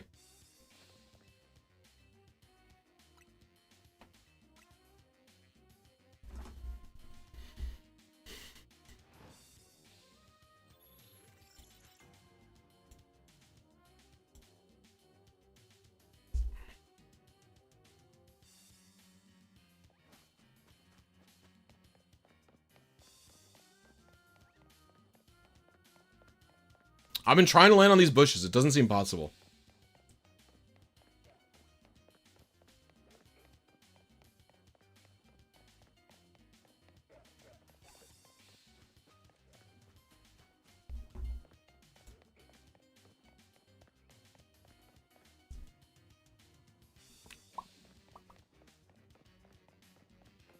Yeah, I've seen them too. I think those are also... There's fake AFKers. I think it's a fake AFK strategy, and then I also think it's a turbo controller strategy.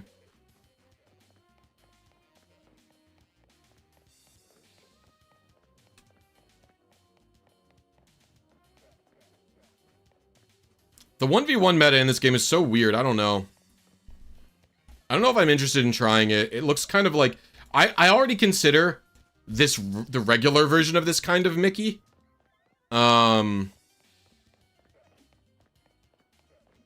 In terms of being a competitive game, but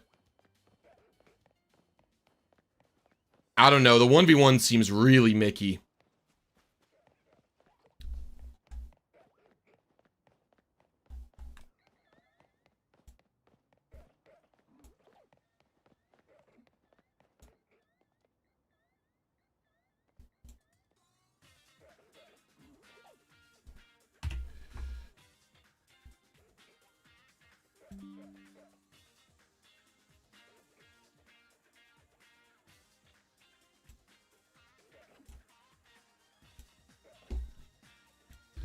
I have to do,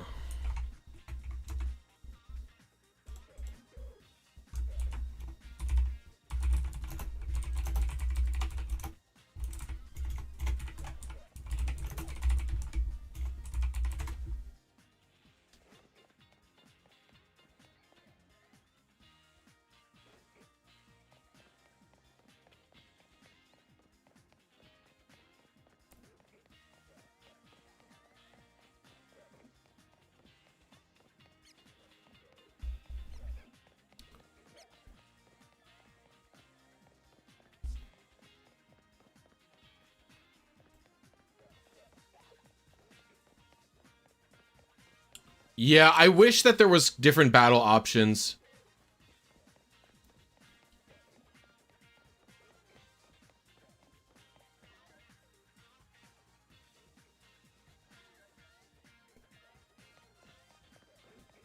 Yeah, a 2v2 with, like, you partner with somebody, it would be cool.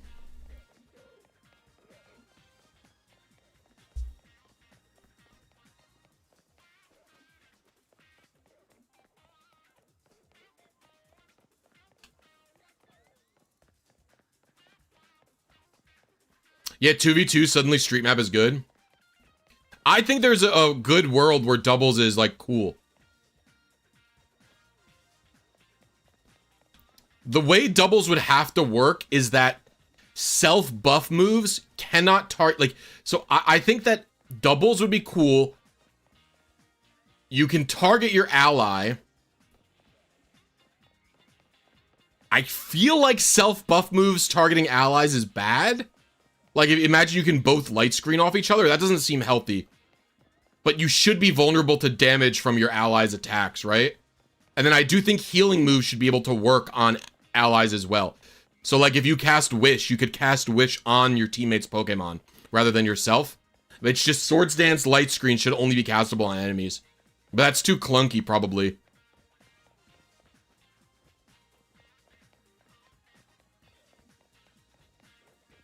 You should understand how the shiny method work. Pokemon despawn when they're about 70 meters away from you and respawn when they're about 50. That's it. So we can see we have 3 Clefairy, or 2 Clefas and a Clefairy here. I run 70, you could probably see, it's hard to see them. But when I get 70 meters, they despawn.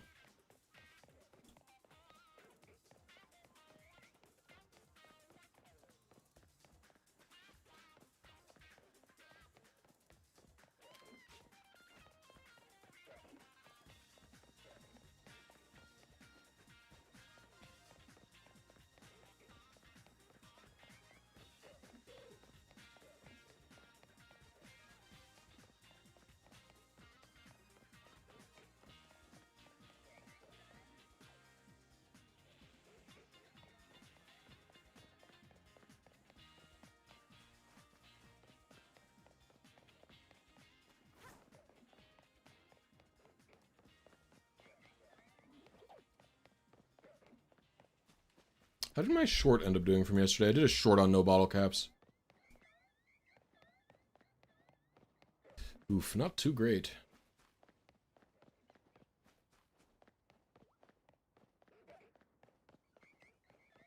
I stole your spot. I did watch you do Drampa, so I just copied it.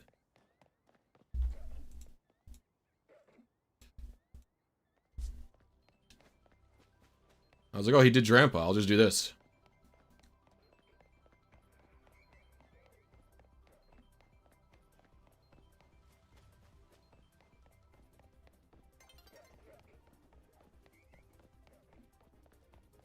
Quick thanks. I have 7 Master Balls in my inventory thanks to your videos and still use Pokeballs when going after legendaries. I felt myself again. Thank you. You're welcome.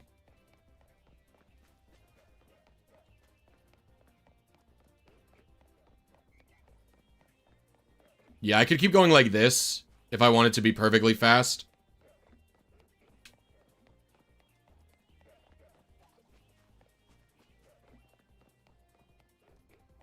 If I wanted to be, like, perfect with my resets.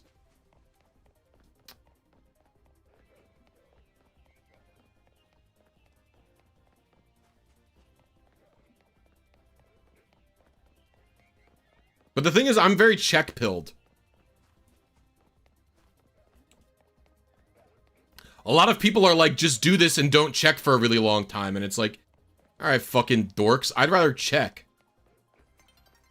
I'm interested in going here and observing the creatures. I like checking. The whole fun of shiny hunting is check. I want to see if they're the different guy or whatever the fuck.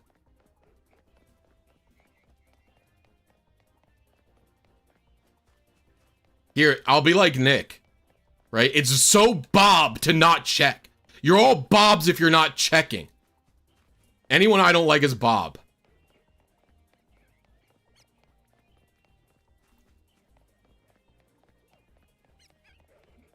Well, there's like no opportunity cost to checking. Or there's, no, the opportunity cost to checking is you get less resets per hour in. Bobby? No, it's, there's a guy I know. Basically, if you do things in a way that's different from him, he just calls you a Bob the Builder as an insult, saying you're appealing to little kids.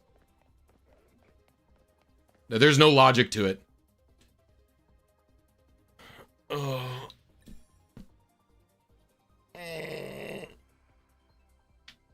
I can't be Bob-phobic.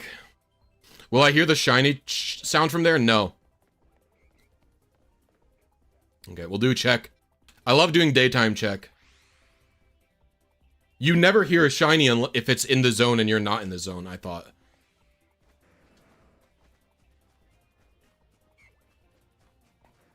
I like observing. Hello, creatures. Tell me about your life.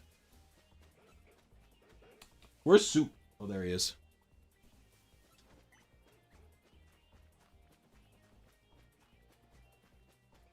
Oh, is it? Wait, we have to do the daily... We have to do the, morning, attempt to land on bush bit.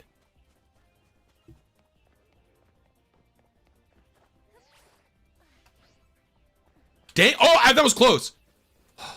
I actually have to go again, because that was so close. Never have I been closer. She made, like, the landing noise.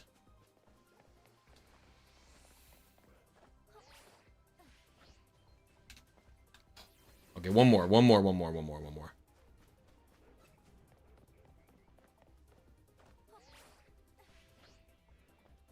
Oh! Wait, no, I really have to do one more.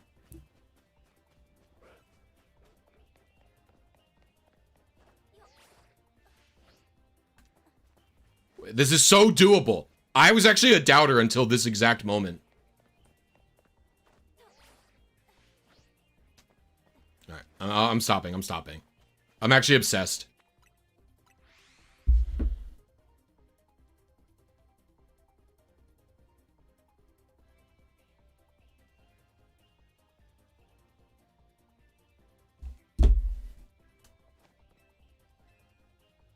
I think it's possible, by the way.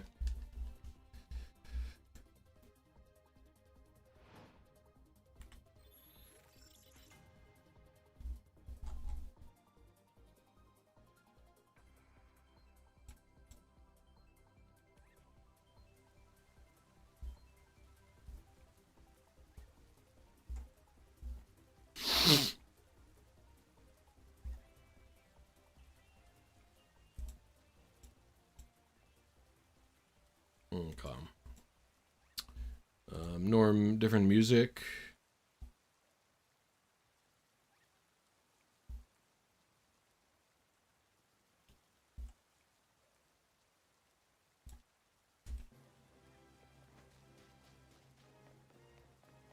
What do I think about TAS versus world record streamers? I don't even understand the question. What do you mean, what do I think?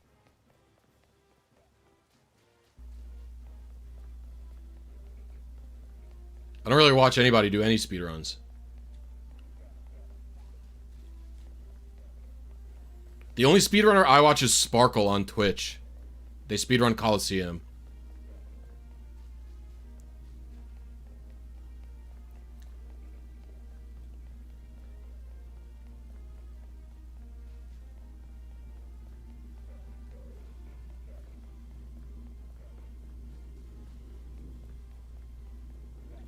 Six shot in Freude is that? What are you talking about?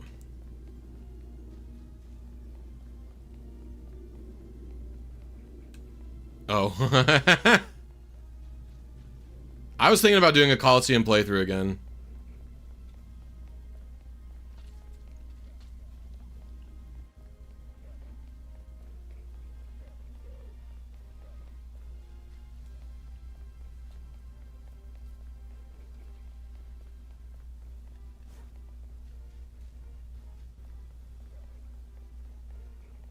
Well, I've almost been streaming for 2 hours. I honestly only plan to stream an hour.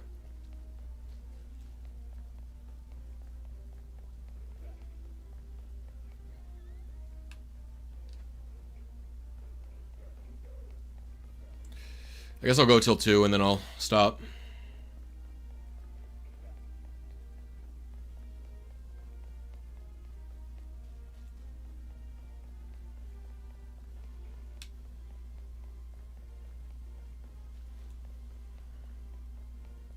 I mean, the Eevee doesn't need to be static, right?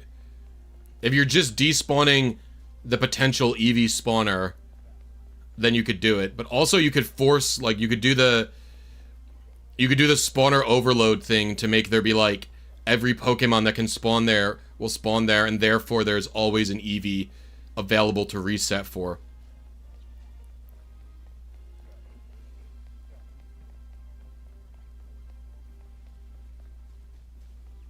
I feel like just flying to this entrance of the zone, which has an Eevee in vision, is just good enough for Eevee.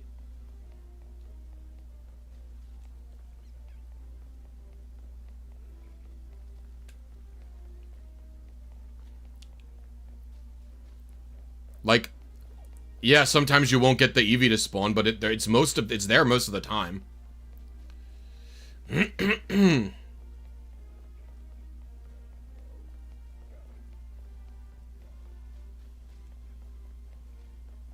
Does Coliseum have an announcer? PBR has one for sure, and so does Stadium, but I don't think Coliseum has an announcer.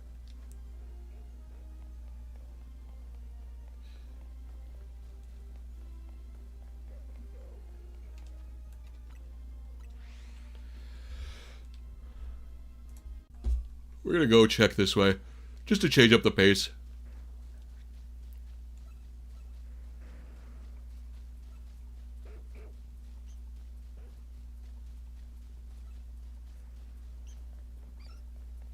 I love that the baby also has big eyes, by the way. It's so funny.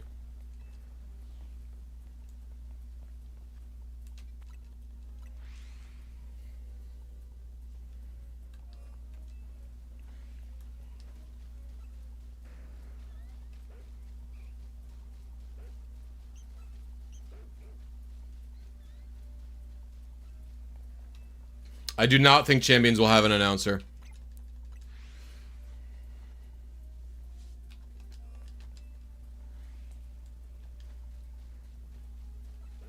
Every game where there is an announcer, you have to remember, was not developed by Game Freak.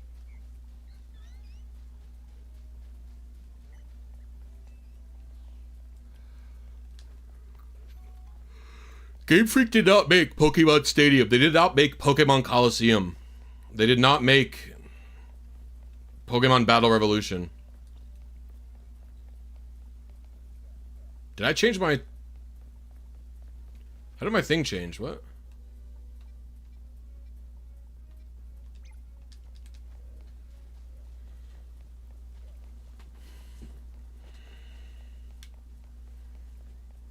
It's so funny that there's so many people who think that Genius Sonority, any Genius Sonority Pokemon game, is better than any Game Freak Pokemon game. You guys, anyone who thinks that Coliseum is literally better than a single a main series Pokemon game, you guys have actual brain damage. I don't think that you're like a functioning human being. Sorry, hater energy just came out there. I don't know where it came from. Wrecked by Roar of Time. Oh, this song fucks. Wait, this song fucks. It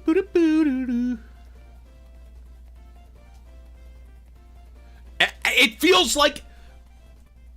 It feels like I live in an insane world where everybody, they've lost their minds, all the people who talk good about Coliseum. These people need to be bullied for lying to everyone about it being a good video game. It's insane. And every single person you talk to who's played Coliseum, you're like, oh, when's the last time you played it? They're like, when I was 8. It's like, yeah, you thought West was cool. You didn't play the game. Sorry. You guys want to see Soup? I'm gonna go pick up Soup. Soup, hello. Big stretch.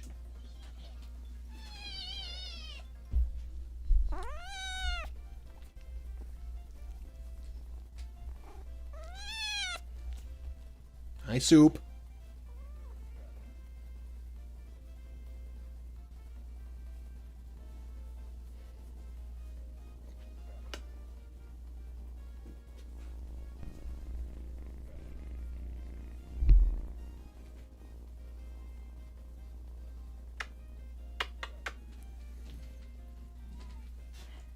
Hold on.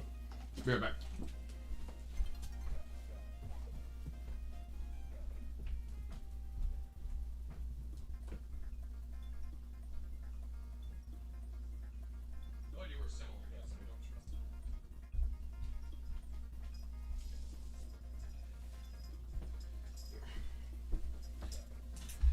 I want to show you guys about Soup.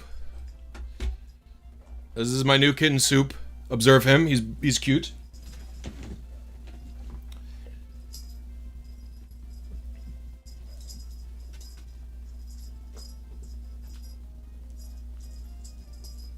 So he has cerebellar hypoplasia, and he cannot walk straight. His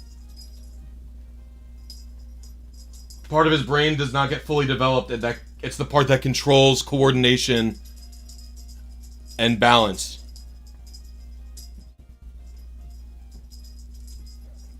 Come on.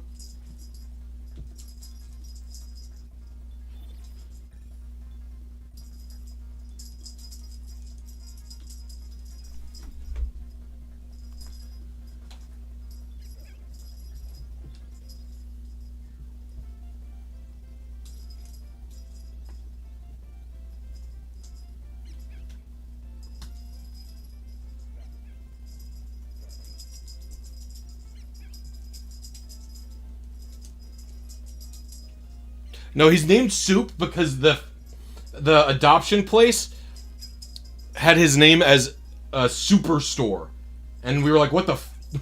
And they were like, "Yeah, we call him Soup," and I was like, "That's a good name." And then we just he was our foster, and we ended up just keeping him. No, you just spell it like Soup, like S-O-U-P. But it was short for Superstore. Because his litter mates were named Bodega and Department, like those types of stores.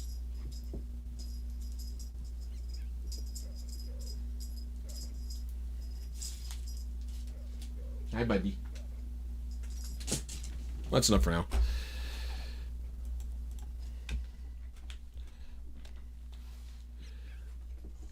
Yeah, so we kept it as Soup, even though the original name was Superstore. Bodega is a fire name. I actually hard agree. I hard agree that Bodega is a insanely goated name.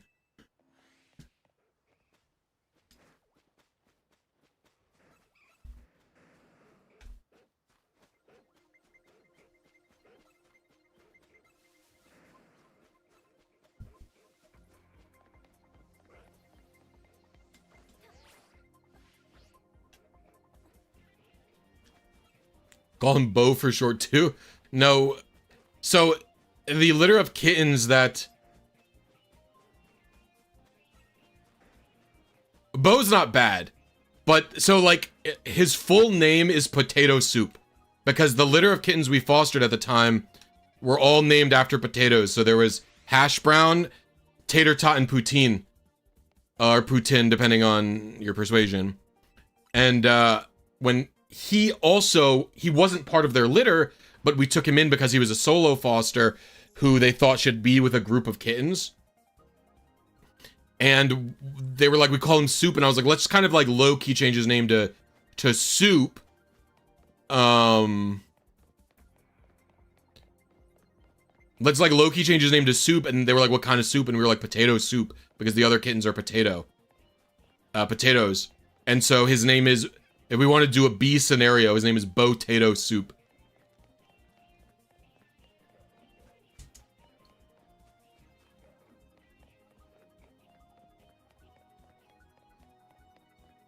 I've also been calling him Zuppa. Like, Italian word for soup. Those motherfuckers thought that they could just put a Z in front of it.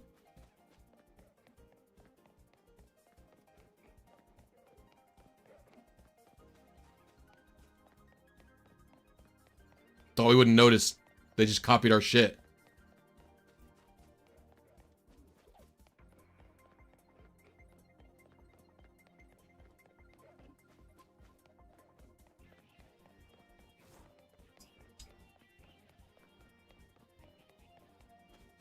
Rochambeau could be a good trio of names. Don't disagree.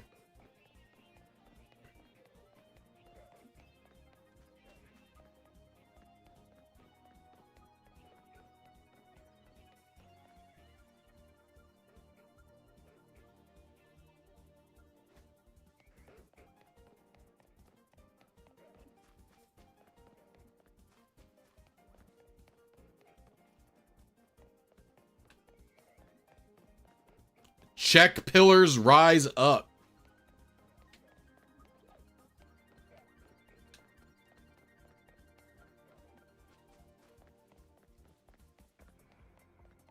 I don't think I could call a kitten Mega Drive, but Genesis, Saturn are pretty good.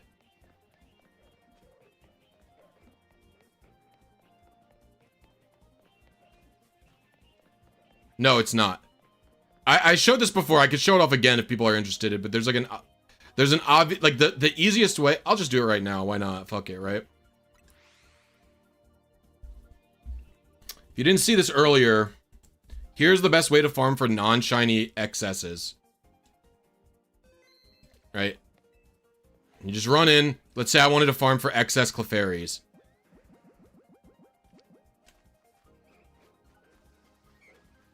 So I would go into the Clefairy zone. That guy's not an excess because it's an alpha, but... Alright.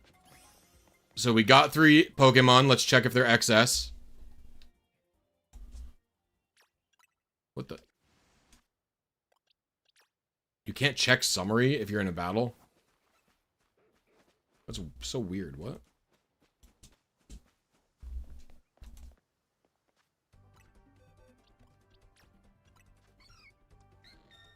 Medium, XL, medium, right? Alright, it's not what you want. So instead of waiting for them to respawn...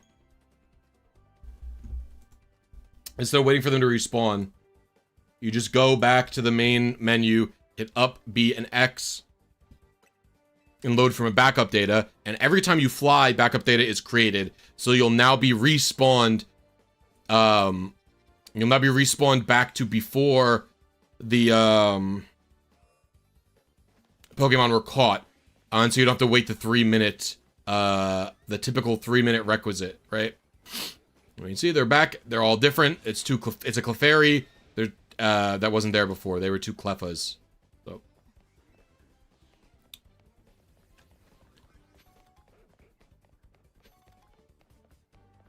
Yeah, smaller equal better in this game. Anyone who tells you that smaller has any contention with size, they don't know what they're talking about.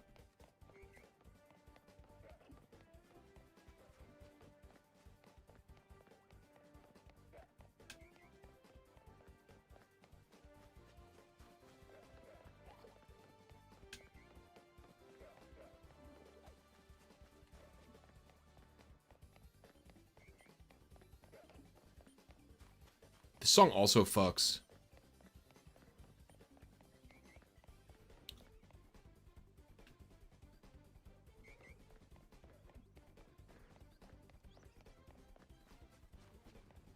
You'll have to wait for the No Bottle Caps video essay on it.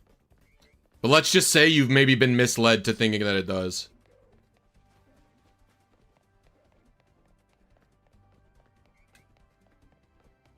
Up B and X for backup data on title screen.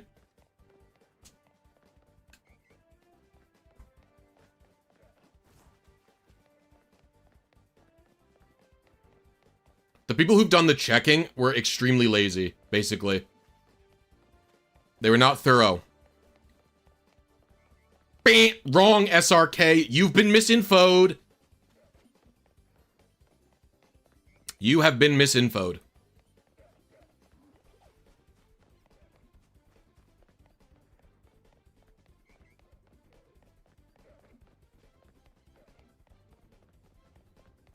I had the crate. Did you see my New York today from the No Bottle Caps video? Oh, I'm not visible.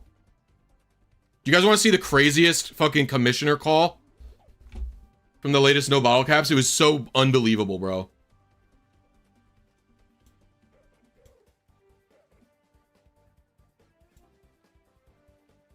Hold on. Let's pull this up.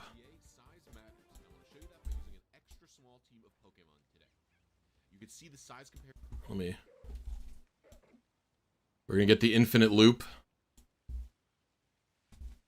A thumbnail I made. All right, check this out. Here to their alphas, which I previously.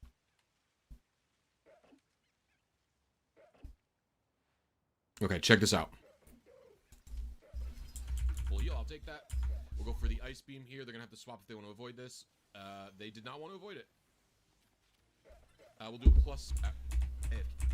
Watch this. Trying to swap, but they like are missed. So first of all, this is a misplay. I could have dodged the attack just by running away, but check this out. It or something. Oh my gosh, that guy AFK'd. What we're gonna do is we're gonna just sit here. Yeah, idiot. What? In what? What we're gonna do is we're gonna just sit here. Yeah, idiot. What? You guys see that shit? AFK'd. Is my reaction not justified? Sit here. Yeah, idiot. What? In what world? Okay. What? In what we're gonna do is we're gonna just sit here. Yeah. I was nowhere fucking near that shit. You're telling me the radius of Focus Blast is this? You're telling me this is the radius of Focus Blast? That's what you're telling me. This is the radius. Every time I hit a pull, that shit instantly deletes everything. Okay, anyway.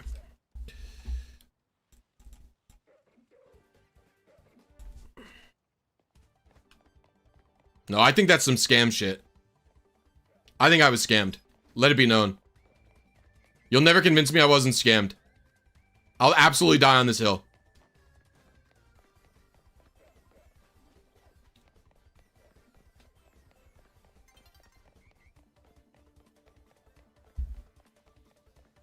This is a hill I'm absolutely willing to die on.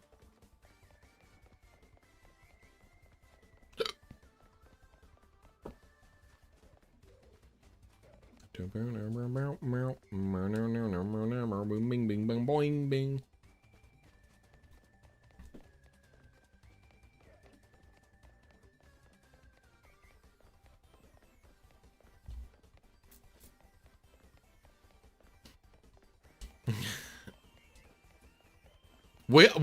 Jeff and I witnessed on local battles.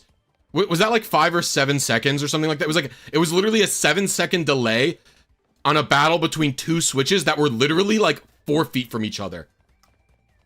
It was like an actual like unbelievable 7-second delay. It was like crazy. Can you talk about why I don't like Coliseum? Slow-paced, dogshit story, no Pokemon selection, dogshit music, no exploration at all, endless battle hallway. What's the worst part of every Pokemon game? Oh, the Team Rocket story, you say. Oh, when you fucking have to jerk off instead of doing the thing that you want to do, collecting Pokemon and do battles. Yeah, I agree, that's probably the worst part of every Pokemon game. Oh, what if we made that into its own game solely, where all you do is battle Team Rocket grunts for 45 hours? That doesn't sound good to you? No. You think that doesn't sound like a good video game? No, I think it's gonna be great. I think it's gonna sell well. What? Double battles where every single trainer has... do you think that Pelipper trainers in Ruby and Sapphire are not fun? Where they always hit protect every single time that you do a battle? For literally no reason infinitely? You think that's not fun? You know what? I think we should make that an entire video game. Where every single trainer has 2 Pokemon in Protect, so you can't do anything the entire time. What? The modern Pokemon games turned off move animations? I agree, that sucks. What if we did that 20 years ago, and all the moves took forever? And then everybody said they loved it! Because the Pokemon were edgy! They had Shadow Pokemon! That was enough for everyone to forgive the entire game!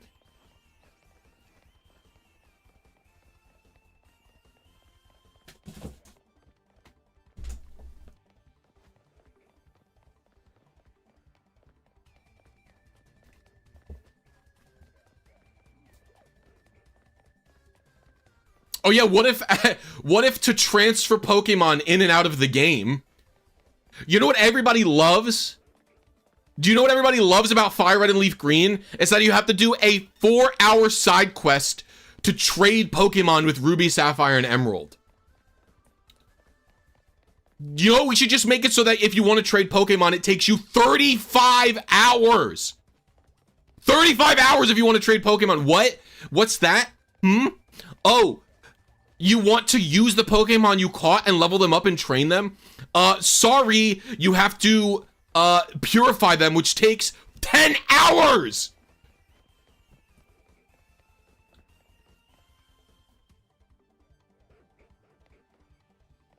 I think that if you like Coliseum, you are not a human being. I think it's like just provable, right? Like you're just like some sort of NPC robot who's like, just you love the edginess so much that you'll forgive all other concepts.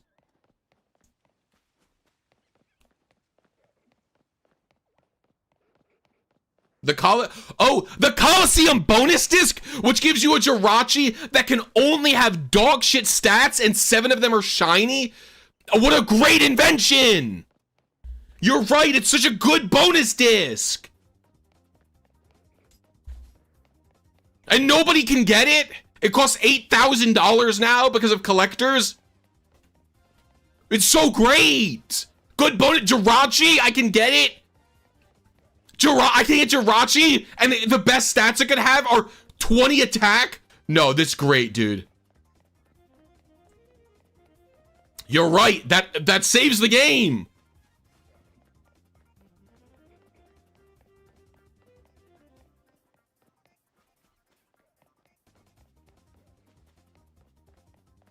You give your mom half your rent. Unpopular opinion, if you're a parent and you charge your kids rent, unless they're like an actual like 30-year-old NEET, you're fucking degenerate.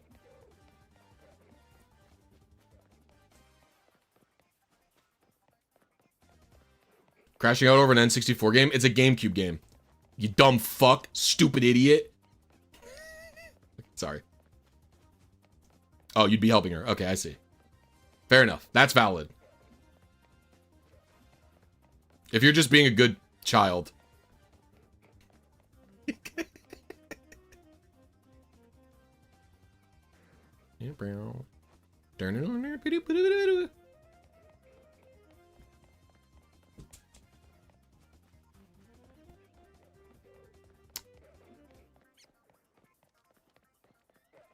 No, I mean, Stadium is fun.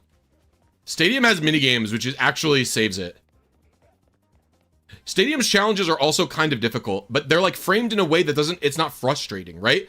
Like, imagine if to do, like, like, think about this, right? The cups in Pokemon Stadium are fun, and Gym Leader Tower in Pokemon Stadium is fun, right?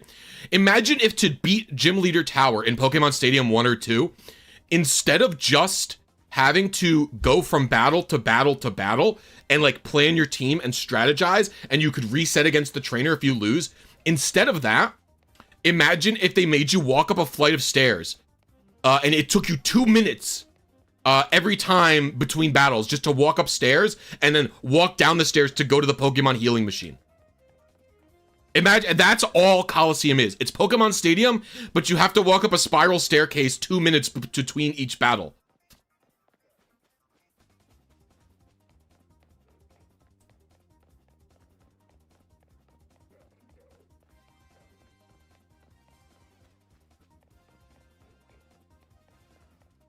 PBR is bad for a different reason, where it's bad because the challenges of the cups in the main story of Battle Revolution are not difficult enough or interesting enough.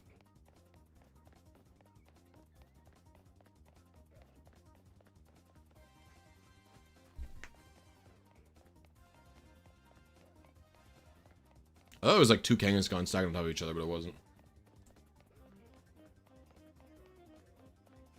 No, I'm playing on a Switch too. Can you even play ZA on emulator?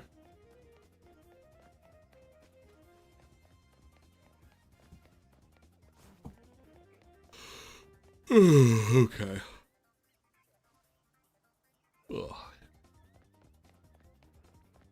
I thought Nintendo nuked the Switch 1 emus.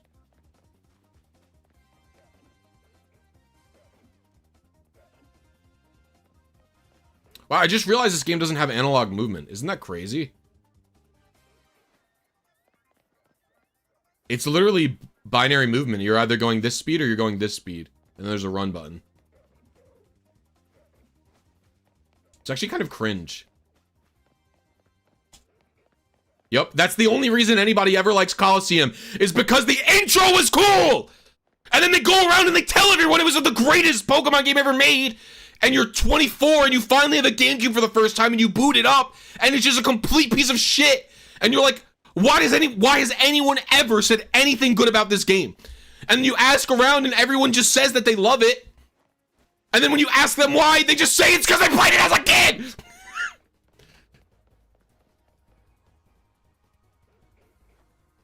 Why is this the only video game everybody's like this with? It's insane. It's insane. It's only this one game. There's no other games like it. I don't get it.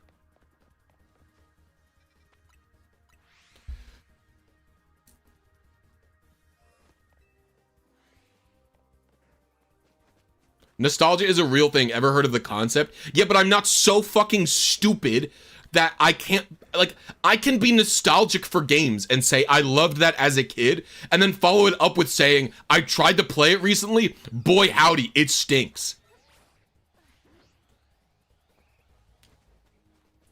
There is no game that I just blatantly praise out of nostalgia blindly. XD is a lot better than Coliseum, but it's also just kind of boring, so... Oops. XD fixes a lot of the game's problems, but it also has literally nothing interesting about it.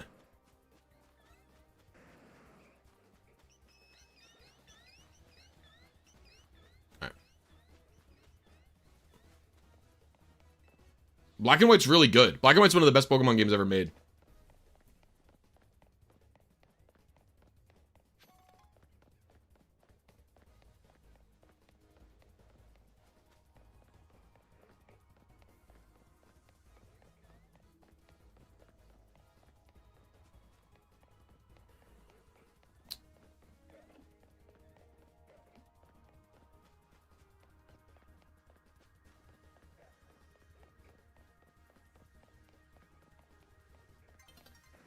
Alright, new day is dawning. We'll do one more quickie refresh.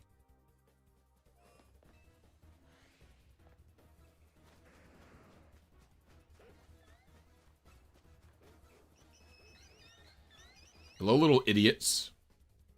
Alright, that's gonna be the end of the stream for me. We'll do a check in this zone right now that I'm in for see if there's any shinies, but other than that.